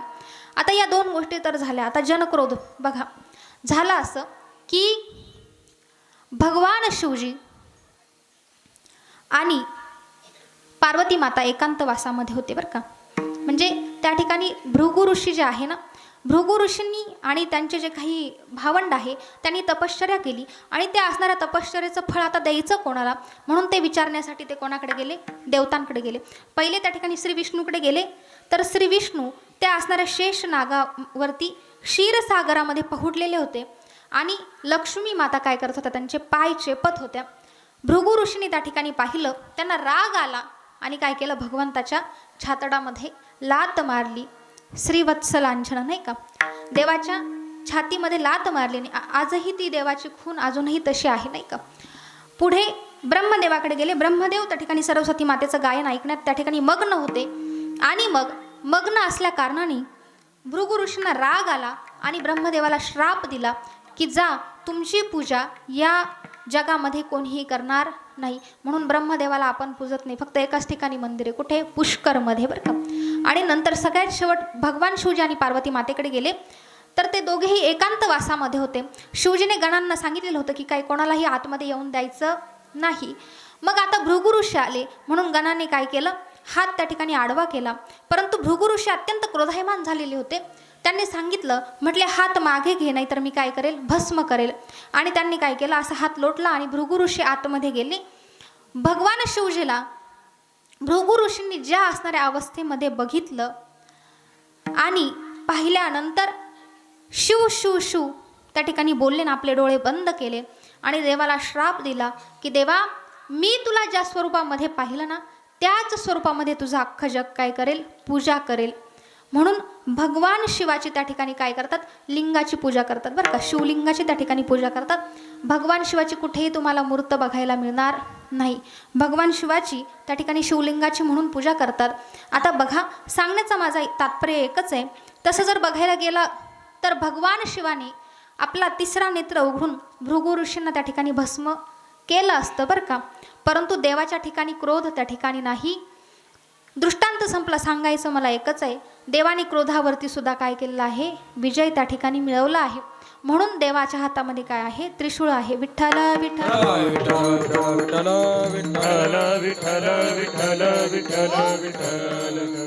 आता बघा, गजचर्म व्याघ्राम बरोबर का, गजचर्मच का, हत्तीचंच कातड का, तर ज्यावेळेस गणपती बाप्पाचं जे काही मुंडकं आहे, म्हणजे जे काही शिरच्छेद झाला, त्यावेळेस त्या ठिकाणी सांगितलं गेलं की पहिल्या त्या ठिकाणी दक्षिण दिशेला जो कोणी पहिला प्राणी दिसेल त्याचं काय करा, मुंडकं त्या ठिकाणी म्हणजे त्याचं जे काही वरचं मस्तक आहे ते घेऊन या. मग आता त्या ठिकाणी हत्ती त्या ठिकाणी दिसला. मग हत्तीने सांगितलं, म्हटले बाबा, तुम्ही माझं जे काही मस्तक आहे ते घेऊन जाल, परंतु माझा उद्धार होईल कसा. त्यावेळेस भोले बाबांनी सांगितलं, म्हटले हे बघ, काळजी करू नको, श्रावणाच्या पहिल्या सोमवारी मी तुझं काय करेल, म्हटले चर्म धारण करील, त्याने काय होईल, तुझा उद्धार होईल. विठ्ठल विठ्ठल. आता गजचर्म व्याघ्रांबर, कंठी शोभे वासुकी हार, गळ्यामध्ये काय आहे देवाच्या, वासुकी हार नाही का, वासुकी नावाचा सर्प गळ्यामध्ये आहे. त्याचं कारण असं, भगवान शिवाने काय केलेलं होतं, हलाल विष हे प्राशन केलेलं होतं बरं का. आता बघा, विष प्राशन केलं म्हणून देवाचं काय झालं होता, दाह त्या ठिकाणी झालेलं होतं आणि का अंगाचं, म्हणजे आग त्या ठिकाणी होत होती. आता आपल्याला काही माहीत नाही नाही का, आपल्याला त्याची टेस्टच माहीत नाही नाही का. ज्यांनी केलं असेल त्याला जाऊन विचारा नाही का काय होतं. भगवान शिवाने काय केलेलं आहे, ते विष प्राशन केलं आणि त्यांच्या असणाऱ्या कंठाची अतिशय मोठ्या प्रमाणात त्या ठिकाणी आग, म्हणजे ते त्या ठिकाणी आग त्या ठिकाणी निर्माण झाली.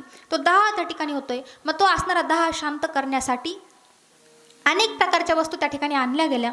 मग त्याच्यामध्ये असं म्हणतात की सर्पाची जी काही खालची बाजू असते, सापाची खालची बाजू, ती अतिशय गार असते बरं का.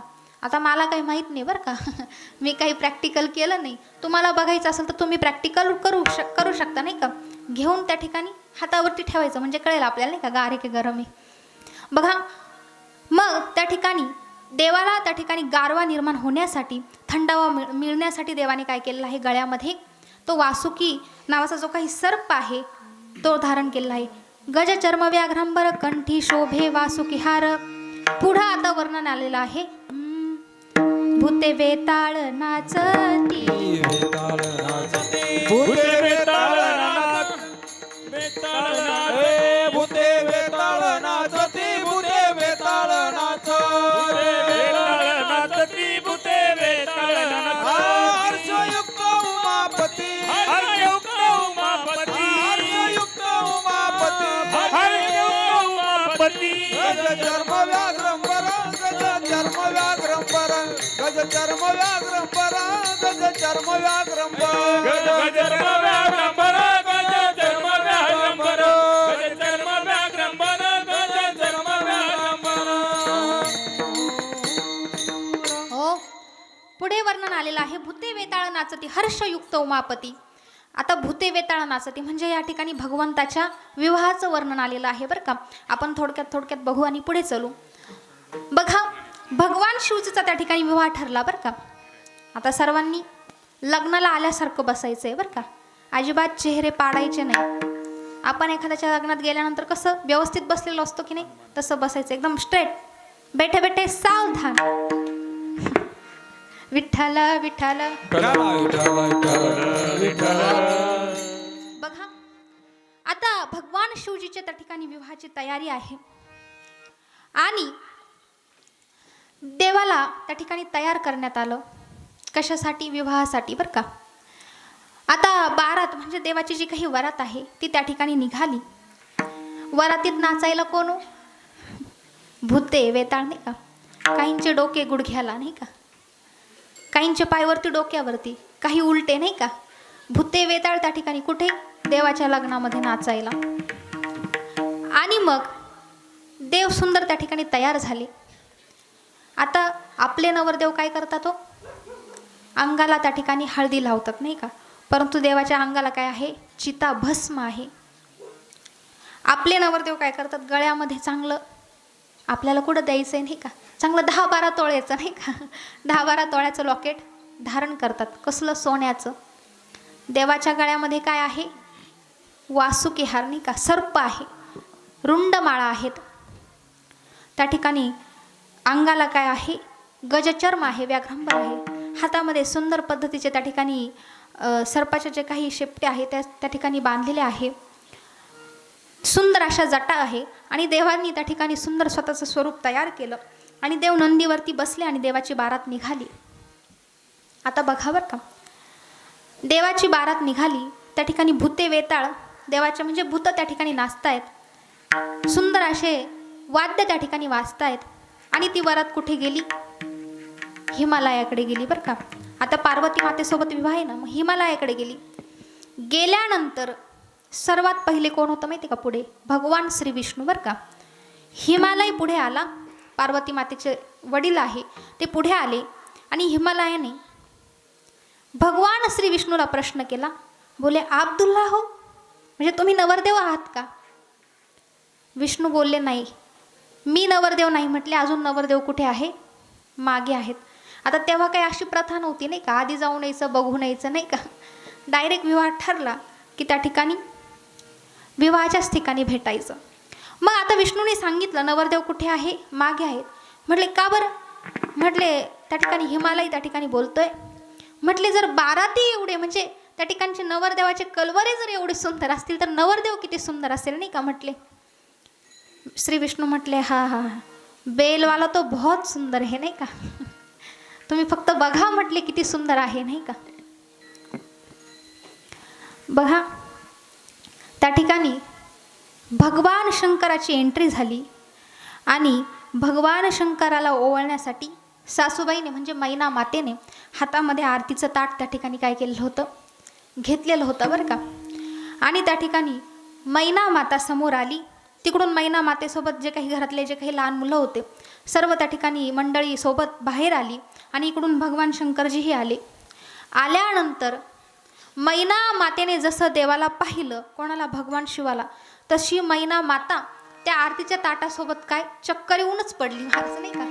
कारण का एवढं भयानक स्वरूप त्या ठिकाणी तिने बघितलं, कोणाचं, नवरदेवाचं बरं का.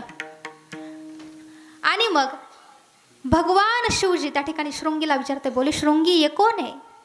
बोले शिवजी ये तो आपकी सासू माँ है. म्हटले हिला काय झालं, ही का पडली.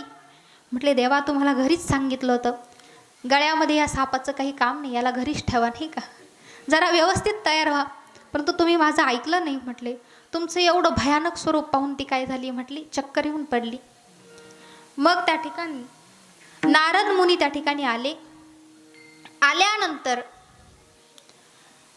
त्या असणाऱ्या मैना मातेला आणि हिमालयाला समजून सांगितलं. पार्वती मातेचा जो काही पूर्वजन्मीचा जो काही इतिहास आहे तो सांगितला की ती दक्ष कन्या सती होती. आणि मग तो सर्व इतिहास सांगितल्यानंतर त्यांना सांगितलं, म्हटले हिचा जो काही दुसऱ्या जन्मातला विवाह होता तो शंकराशीच होता.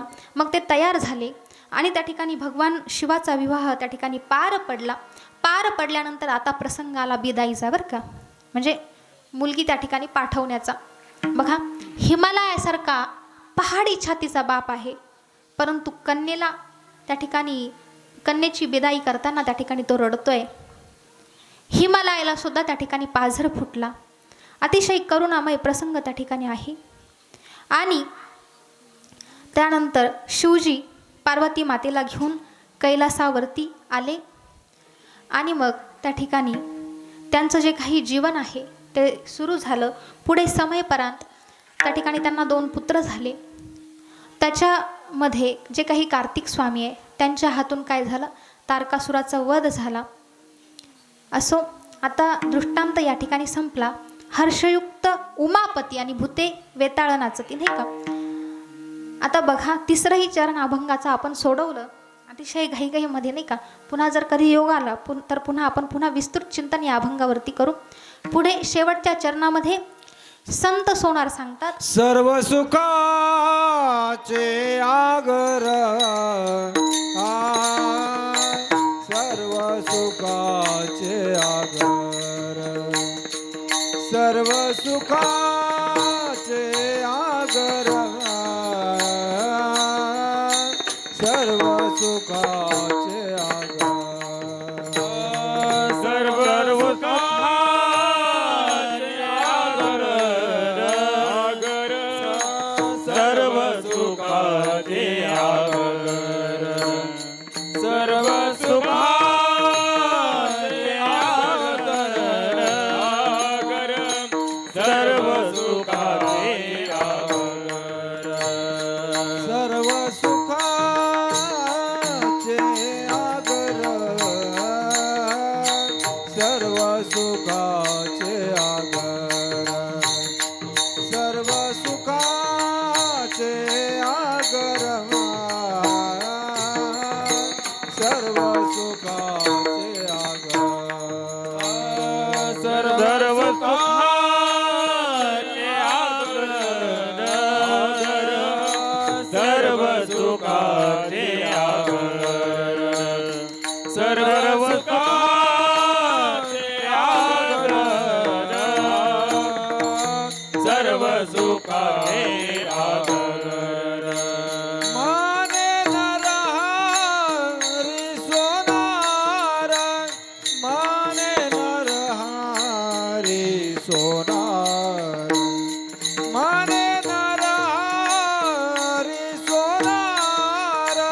व्याघ्रंभरा गज चर्म व्याघ्रंभरा म्हणे नरहरी सोनार म्हणे नरहरी सोनार म्हणे नरहरी सोनार म्हणे नरहरी सोनार गज कर्म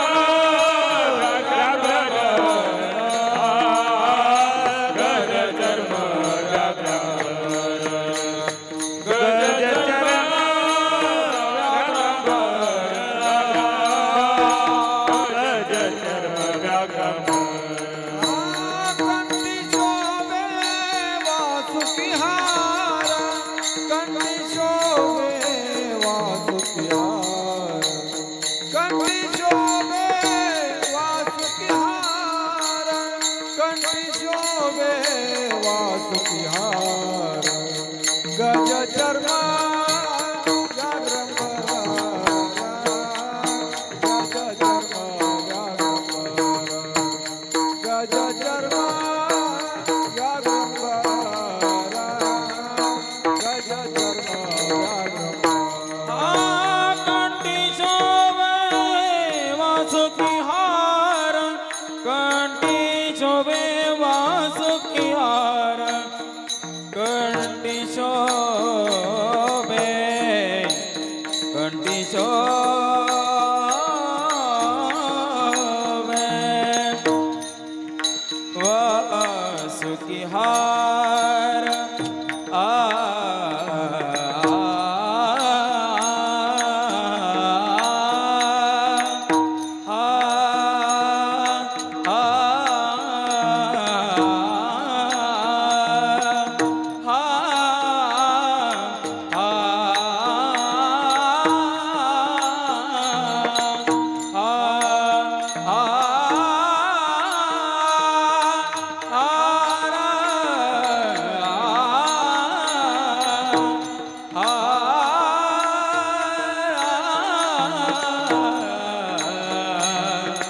कंठी शोभे कंठी शोभे वासुकिहार कंठी शोभे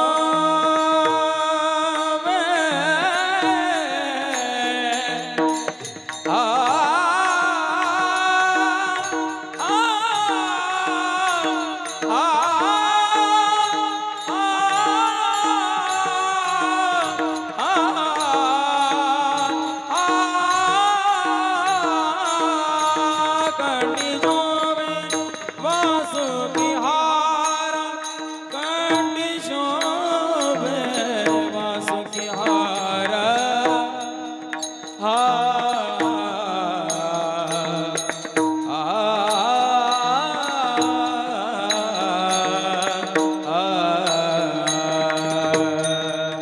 कंठी शोभे वासुकिहार कंठी शोभे वासुकिहार गज चर्म गज चर्म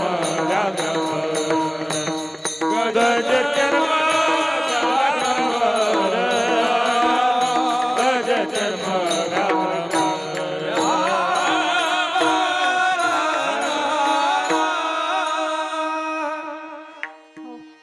संत नरहरी सोनार महाराज शेवटच्या चरणामध्ये सांगतात, सर्व जे काही सुखांचं कारण आहे ते कुठं आहे?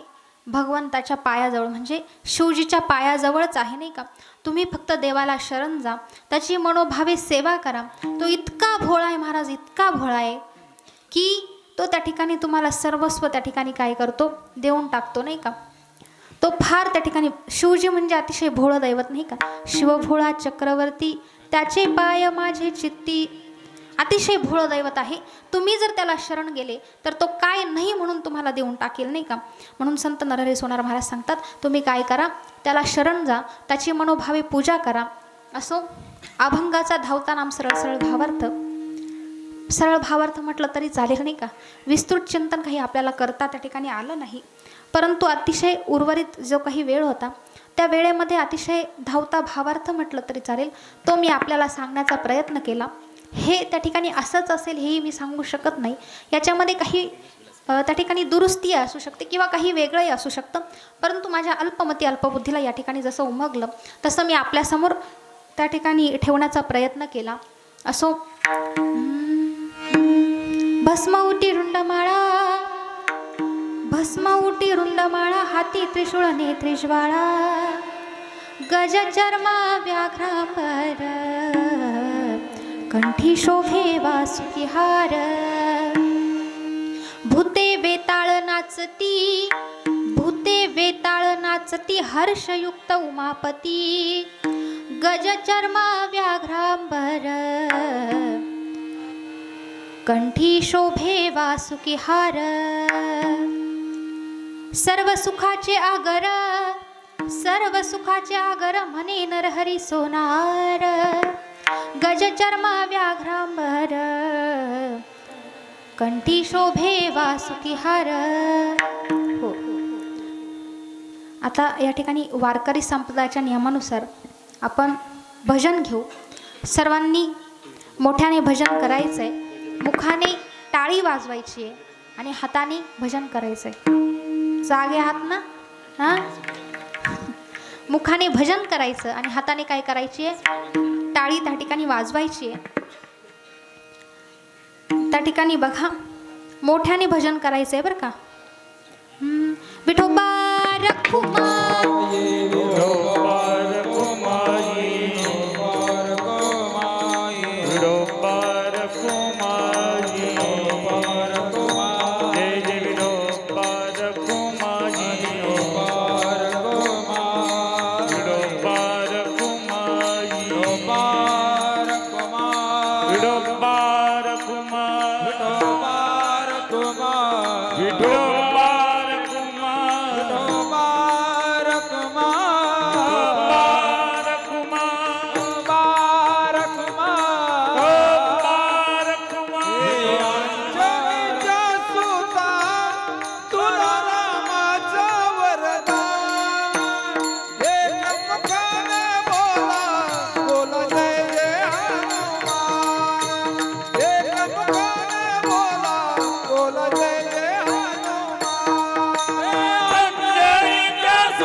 आपल्या कीर्तनामध्ये भगवान शिवाचा अवतार नाही का, हनुमानजी सुद्धा त्या ठिकाणी येऊन गेले.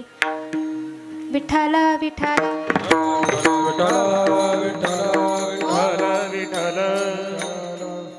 बघा या ठिकाणी अभंगाचा धावता नाम सरळ भावार्थ सांगितला. मुलींना जरा शांत बसा, शांत खाली बसा, बसा खाली. शाळेत कसं बसता, बसा खाली. उद्या त्या ठिकाणी महाशिवरात्रीचं सुंदर असं पर्व आहे आणि गडबड करू नका बरं का, जरा शांत बसा. काय होतं, तुम्ही बडबड केली की या ठिकाणी कीर्तनात विक्षेप होतो.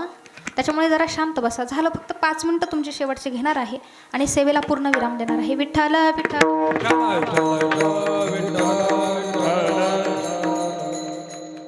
बघा उद्या महाशिवरात्रीचं सुंदर असं पर्व आहे. शिवरात्र कशी करायची हे मी या ठिकाणी सांगते, अतिशय थोडक्यात सांगून जाईल. बघा शिवरात्र, महाशिवरात्र नाही का, महाशिवरात्र उद्या कशी करायची, तर उपवास त्या ठिकाणी म्हणजे व्रत त्या ठिकाणी करायचं, उपवास धारण करायचं आहे. उपवास करत असताना भाजी पोळी कढी वडी आमटी काही खायचं नाही बरं का. फळं त्या ठिकाणी खायचे आहे. नसेल शक्य होत तर खिचडी खायची नाही का. आपल्याला काही फळांवर निघणार नाही, कारण आपण सर्व कामाचे माणसं आहे नाही का. आपल्याला दिवसभर शेतामध्ये राबावं लागतं. त्या ठिकाणी उद्या शिवरात्रीचा उपवास त्या ठिकाणी धारण करायचा आहे. बघा, भगवान शिवजीच्या मंदिरामध्ये जायचं आणि देवाला त्या ठिकाणी जल अर्पण करायचं आहे. उद्याच्या दिवशी जर एक जल लोटा जर देवाला अर्पण केलं तर वर्षातल्या ज्या काही 11 शिवरात्री आहे ना, त्याचं पुण्य आपल्याला उद्या मिळेल बरं का. 11 ज्या काही शिवरात्री आहे त्या शिवरात्रीचं व्रत केल्याचं पुण्य आपल्याला उद्या मिळेल. पण कधी, देवाला जल अर्पण केल्यावर बरं का. म्हणून उद्या मंदिरामध्ये जाऊन त्या ठिकाणी पिंडीवरती काय करायचं आहे, जल अर्पण करायचं आहे. असं म्हणतात, एक लोटा जल सब समस्या का हल नाही का. त्या ठिकाणी पंडित प्रदीपजी मिश्रा त्या ठिकाणी सांगत असतात. म्हणून देवाला उद्याच्या दिवशी काय करायचं आहे, जल अर्पण करायचं आहे. आणि शक्य झालं तर नित्य देवाला जल अर्पण करायचं आहे. त्याचं कारण सांगते. तुम्ही जर भगवान शिवाला नित्य म्हणजे रोज देवाला जर पिंडीवरती जल अर्पण केलं तर आपल्या जीवनातले 3 दोष जातात बरं का. वास्तुदोष जातो, पितृदोष जातो आणि कालसर्प नावाचा जो काही दोष आहे तो आपल्या जीवनातून निघून जातो. म्हणून शक्य जर झालं तर रोज त्या ठिकाणी पिंडीवरती काय करायचं आहे, जल अर्पण करायचं आहे. आणि आता फार मोठी जर समस्या बघितली महाराज, पत्रिकेमध्ये जर पाहिलं तर आपल्याला पितृदोष निघतो बरं का. म्हणून आपल्याला जर वाटत असेल की आपला पितृदोष, वास्तुदोष, कालसर्पदोष जावा, म्हणून काय करायचं, त्या असणाऱ्या शंकराच्या पिंडीवरती काय करायचं, जल अर्पण करायचं आहे. असो, पुढे आता उद्याच्या दिवशी बिल्वपत्र देवाला व्हायचं आहे बरं का. आता बिल्वपत्र त्या ठिकाणी अर्पण करत असताना कसं करायचं, ते जे काही बिल्वपत्र आहे ते त्या ठिकाणी पालथं देवाच्या पिंडीवरती ठेवायचं बरं का. ठेवत असताना आता काही जणांना उपलब्ध होत नाही, कारण उद्याच्या दिवशी त्याला फार त्या ठिकाणी महत्त्व असतं नाही का बिल्वपत्राला. आणि देवाला ते बिल्वपत्र अतिशय प्रिय आहे बरं का. हे भोळ्या शंकरा, आवड तुला बेलाची, आवड तुला बेलाची, बेलाच्या पानाची. हे भोळ्या शंकरा, आवड तुला बेलाची, आवड तुला बेलाची, बेलाच्या पानाची. हे भोळ्या शंकरा. हो बघा, भगवान शिवाला बिल्वपत्र हे अतिशय प्रिय आहे. जसं श्री विष्णूला तुळशी प्रिय आहे तसं भगवान शिवाला बिल्वपत्र प्रिय आहे. म्हणून उद्याच्या दिवशी त्या ठिकाणी पिंडीवरती ते अर्पण करायचं. परंतु अर्पण करत असताना आपल्याला जर 108 किंवा आपला जो काही संकल्प असेल तेवढे जर उपलब्ध झाले नाही तर काय करायचं, एक बिल्वपत्र घ्यायचं, त्याच्यावरती लाल चंदन असतं ना, त्या लाल चंदनाने 3ही पानावरती काय करायचं, राम राम राम हे लिहायचं, हे अक्षर लिहायचं. आणि ते बिल्वपत्र काय करायचं, देवाच्या पिंडीवरती अर्पण करायचं. अर्पण करताना कसं करायचं, पालथं त्या ठिकाणी ठेवायचं बरं का. आणि अर्पण केल्यानंतर श्री शिवाय नमस्तुभ्यम या मंत्राचा उच्चार करायचा. परंतु या मंत्राचा उच्चार करण्यासाठी आपल्या तोंडामध्ये 32च्या 32 दात हजर असायला पाहिजे बरं का. त्याच्यातला एक जरी गैरहजर असला तरी श्री शिवाय नमस्तुभ्यम उच्चार होणार नाही. म्हणून अत्यंत सरळ सोपा मंत्र आहे ओम नमः शिवाय. ओम नमः शिवाय मंत्र त्या ठिकाणी उच्चार करायचा आणि ते बिल्वपत्र अर्पण करायचं. तुम्ही जर एक बिल्वपत्र जर अर्पण केलं तर तुम्हाला 100 बिल्वपत्र अर्पण केल्याचं पुण्य उद्या त्या ठिकाणी मिळेल बघा. असो, आता पुढे भगवान शिवाच्या पिंडीची पूजा कशी करायची. गट्टा आहे का इथे, गट्टा एखादा, बरं जाऊ दे, तुम्हाला आहे का, तुम्हाला एकदम सोपं आणि पटकन सांगते बरं का. बघा, ही जी काही पिंड आहे, ही पिंड आहे, हिच्या ह्या बाजूला म्हणजे उजव्या बाजूला कोणाचं स्थान आहे, इकडे कोणाचं आहे, गणपती बाप्पाचं बरं का. उजव्या बाजूला कोणाचं स्थान आहे, गणपती बाप्पाचं. आणि इकडून डाव्या बाजूला कोण आहे, कार्तिक स्वामी. वा वा, बरं का. डाव्या बाजूला कोण आहे? कार्तिक स्वामी. मध्ये कोणाचं स्थान आहे? अशोक सुंदरी. आणि हे जे काही गोल जे काही आहे ते निर्गुण पार्वती आहे, बरं का. निर्गुण पार्वतीचं स्थान इकडे आहे. मग आता त्या ठिकाणी जल अर्पण करत असताना आधी श्री गणपती बाप्पावरती जल अर्पण करायचं आहे, ओम नमः शिवाय. नंतर कार्तिक स्वामीवरती ओम नमः शिवाय. मध्ये अशोक सुंदरीवरती ओम नमः शिवाय. नंतर इकडे पार्वती मातेवरती ओम नमः शिवाय. नंतर कुठे करायचं आहे अर्पण? भगवान शिवावरती. आणि ओम नमः शिवाय हा उच्चार करायचा आहे. बघा, असं करा, आपल्याला निश्चितच चांगलं पुण्य त्या ठिकाणी उद्या प्राप्त होईल. असो, पुढे शेवटचं सांगते की पंचामृताचा अभिषेक त्या ठिकाणी करायचा आहे, बरं का. पंचामृतामध्ये काय काय असतं? पटापट बोला, काय असतं? दूध, तूप, साखर, दही आणि मध. आता याचे पटापट फायदे सांगते बरं का आपल्याला. दुधाचा जर अभिषेक देवाला जर केला तर आपल्या जीवनातल्या किंवा आपल्या घरामध्ये जे काही संतती संबंधित जेवढे काही आपल्या अडचणी असतील तेवढ्या काय होतात? दूर होतात, बरं का. म्हणजे तुम्ही जर रोज दुधाचा अभिषेक जर देवाला केला किंवा उद्याच्या दिवशी जर केला तर तुमच्या घरामध्ये आपली जे काही संतती आहे, मुलं बाळं चांगली जन्माला येतील, त्या ठिकाणी व्यवस्थित त्या ठिकाणी हसतील, बागडतील आणि व्यवस्थित राहतील. आता पुढे मध घ्या. मधाने जर तुम्ही अभिषेक केला देवाचा तर त्या ठिकाणी माणसाला ऐश्वर्य प्राप्त होतं, बरं का. कशाने? मधाने जर अभिषेक केला तर. पुढे आहे साखर. देवाला जर साखर अर्पण केली तर आपल्या मुलांचा जो काही हट्टीपणा आहे तो त्या ठिकाणी निघून जातो. पुढे आहे दही. दह्याने जर देवाला अभिषेक केला तर आपल्या घरामध्ये त्या ठिकाणी एकोपा निर्माण होतो, प्रेम त्या ठिकाणी निर्माण होतं. बघा, बऱ्याचशा ठिकाणी 4च लोक असतात, बरं का. घरामध्ये किती लोक असतात? 4च असतात. परंतु सोबत एकत्र जर आले ना, चौघांचे तोंड 4 दिशेला असतात, बरं का. त्या ठिकाणी भुवया लगेच वाकड्या होतात. परंतु असं जर आपल्याला वाटत असेल की असं होऊ नये, त्यांच्यामध्ये एकोपा निर्माण व्हावा, प्रेम निर्माण हो, परिवारामध्ये जर प्रेम निर्माण व्हावं असं जर वाटत असेल तर देवाला काय करायचं? दह्याचा अभिषेक त्या ठिकाणी करायचा, बरं का. पुढं आहे तूप. तूप जर अर्पण केलं म्हणजे देवाला जर त्याचा अभिषेक केला तर सगळ्यांना उत्तम आरोग्य त्या ठिकाणी प्राप्त होत असतं. आता बघा, 5ही गोष्टींचा गुणधर्म तुम्हाला मी सांगितले. मग एक एक गोष्ट अर्पण करण्यापेक्षा काय करायचं? 5ही गोष्ट सोबत म्हणजे पंचामृत त्या ठिकाणी करायचं. आणि 1 चमचाभर पंचामृत फक्त काय करायचं आहे? देवाला अर्पण करायचं आहे, बरं का. बाकी काही करायचं नाही. तुम्ही बघा, एवढं करा, निश्चितच भगवान परमात्मा तुम्हाला काय करेल? चांगलं फळ त्या ठिकाणी देईल. अजून बऱ्याचशा गोष्टी त्या ठिकाणी शास्त्रामध्ये सांगितलेल्या आहे, परंतु एवढा काही आपल्याला वेळ नाही. उद्याच्या दिवशी तुम्हाला जेवढं काही देवाला देवाच्या ज्या काही प्रिय वस्तू आहे तेवढ्या तुम्हाला अर्पण करता येतील तेवढ्या अर्पण करा. शेवटचं एक सांगते, धोत्रा जो असतो ना, धोत्रा त्या ठिकाणी काय करा?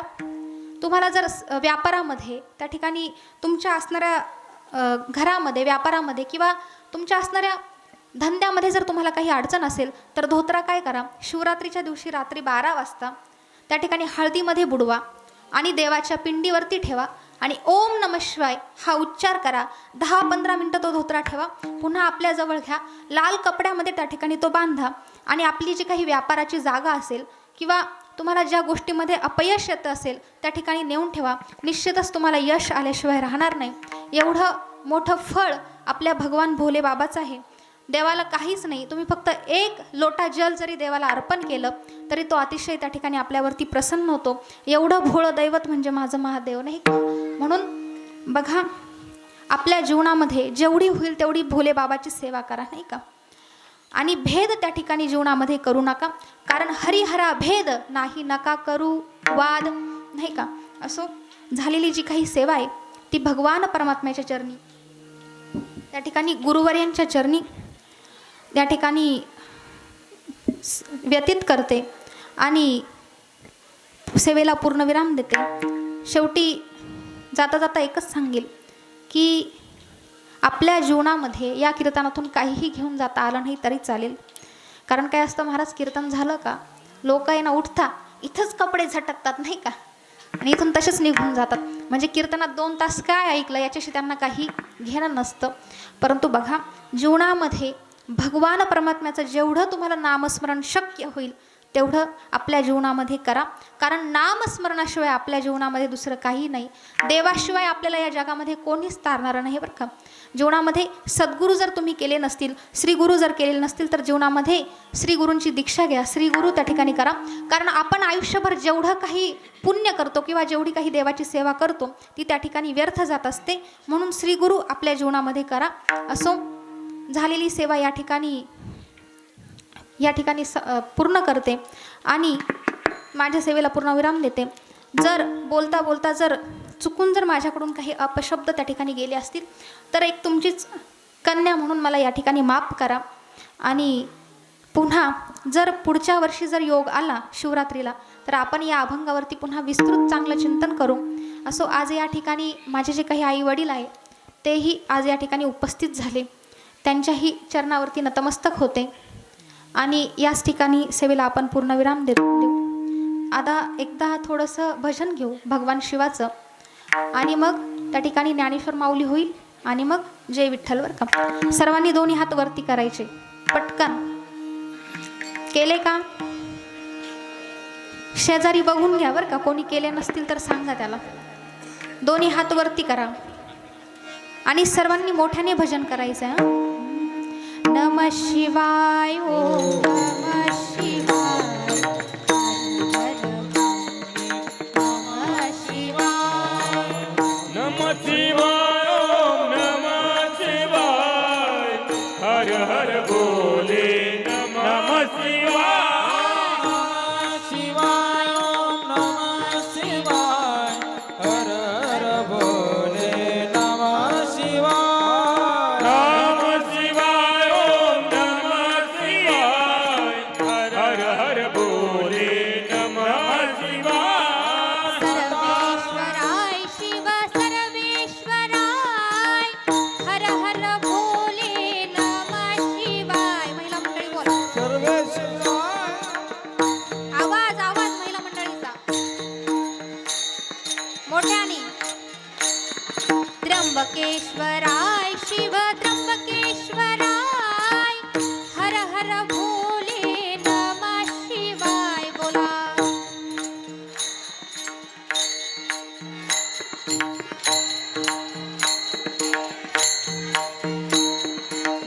जटाधराय शिव जटाधराय, हर हर भोले नमः शिवाय. आवाज.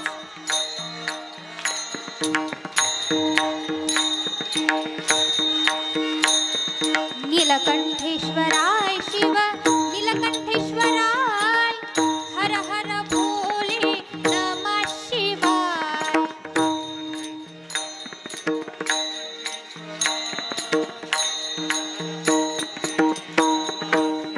हा नमः शिवाय, ओम नमः शिवाय, हर हर बोले नमः शिवाय. शिवाय ओम नमः शिवाय, हर हर बोले नमः शिवाय.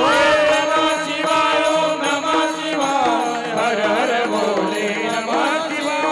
नमः शिवाय, ओम नमः शिवाय, हर हर बोले नमः शिवाय.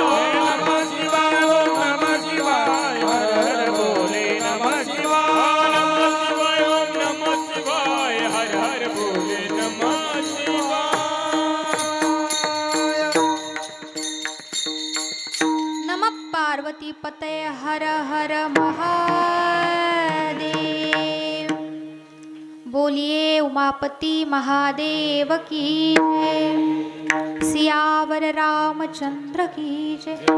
पवन पुत हनुमान की जय. सब संतन की जय. ज्ञानेश्वर माऊली ज्ञानराज माऊली तुकाराम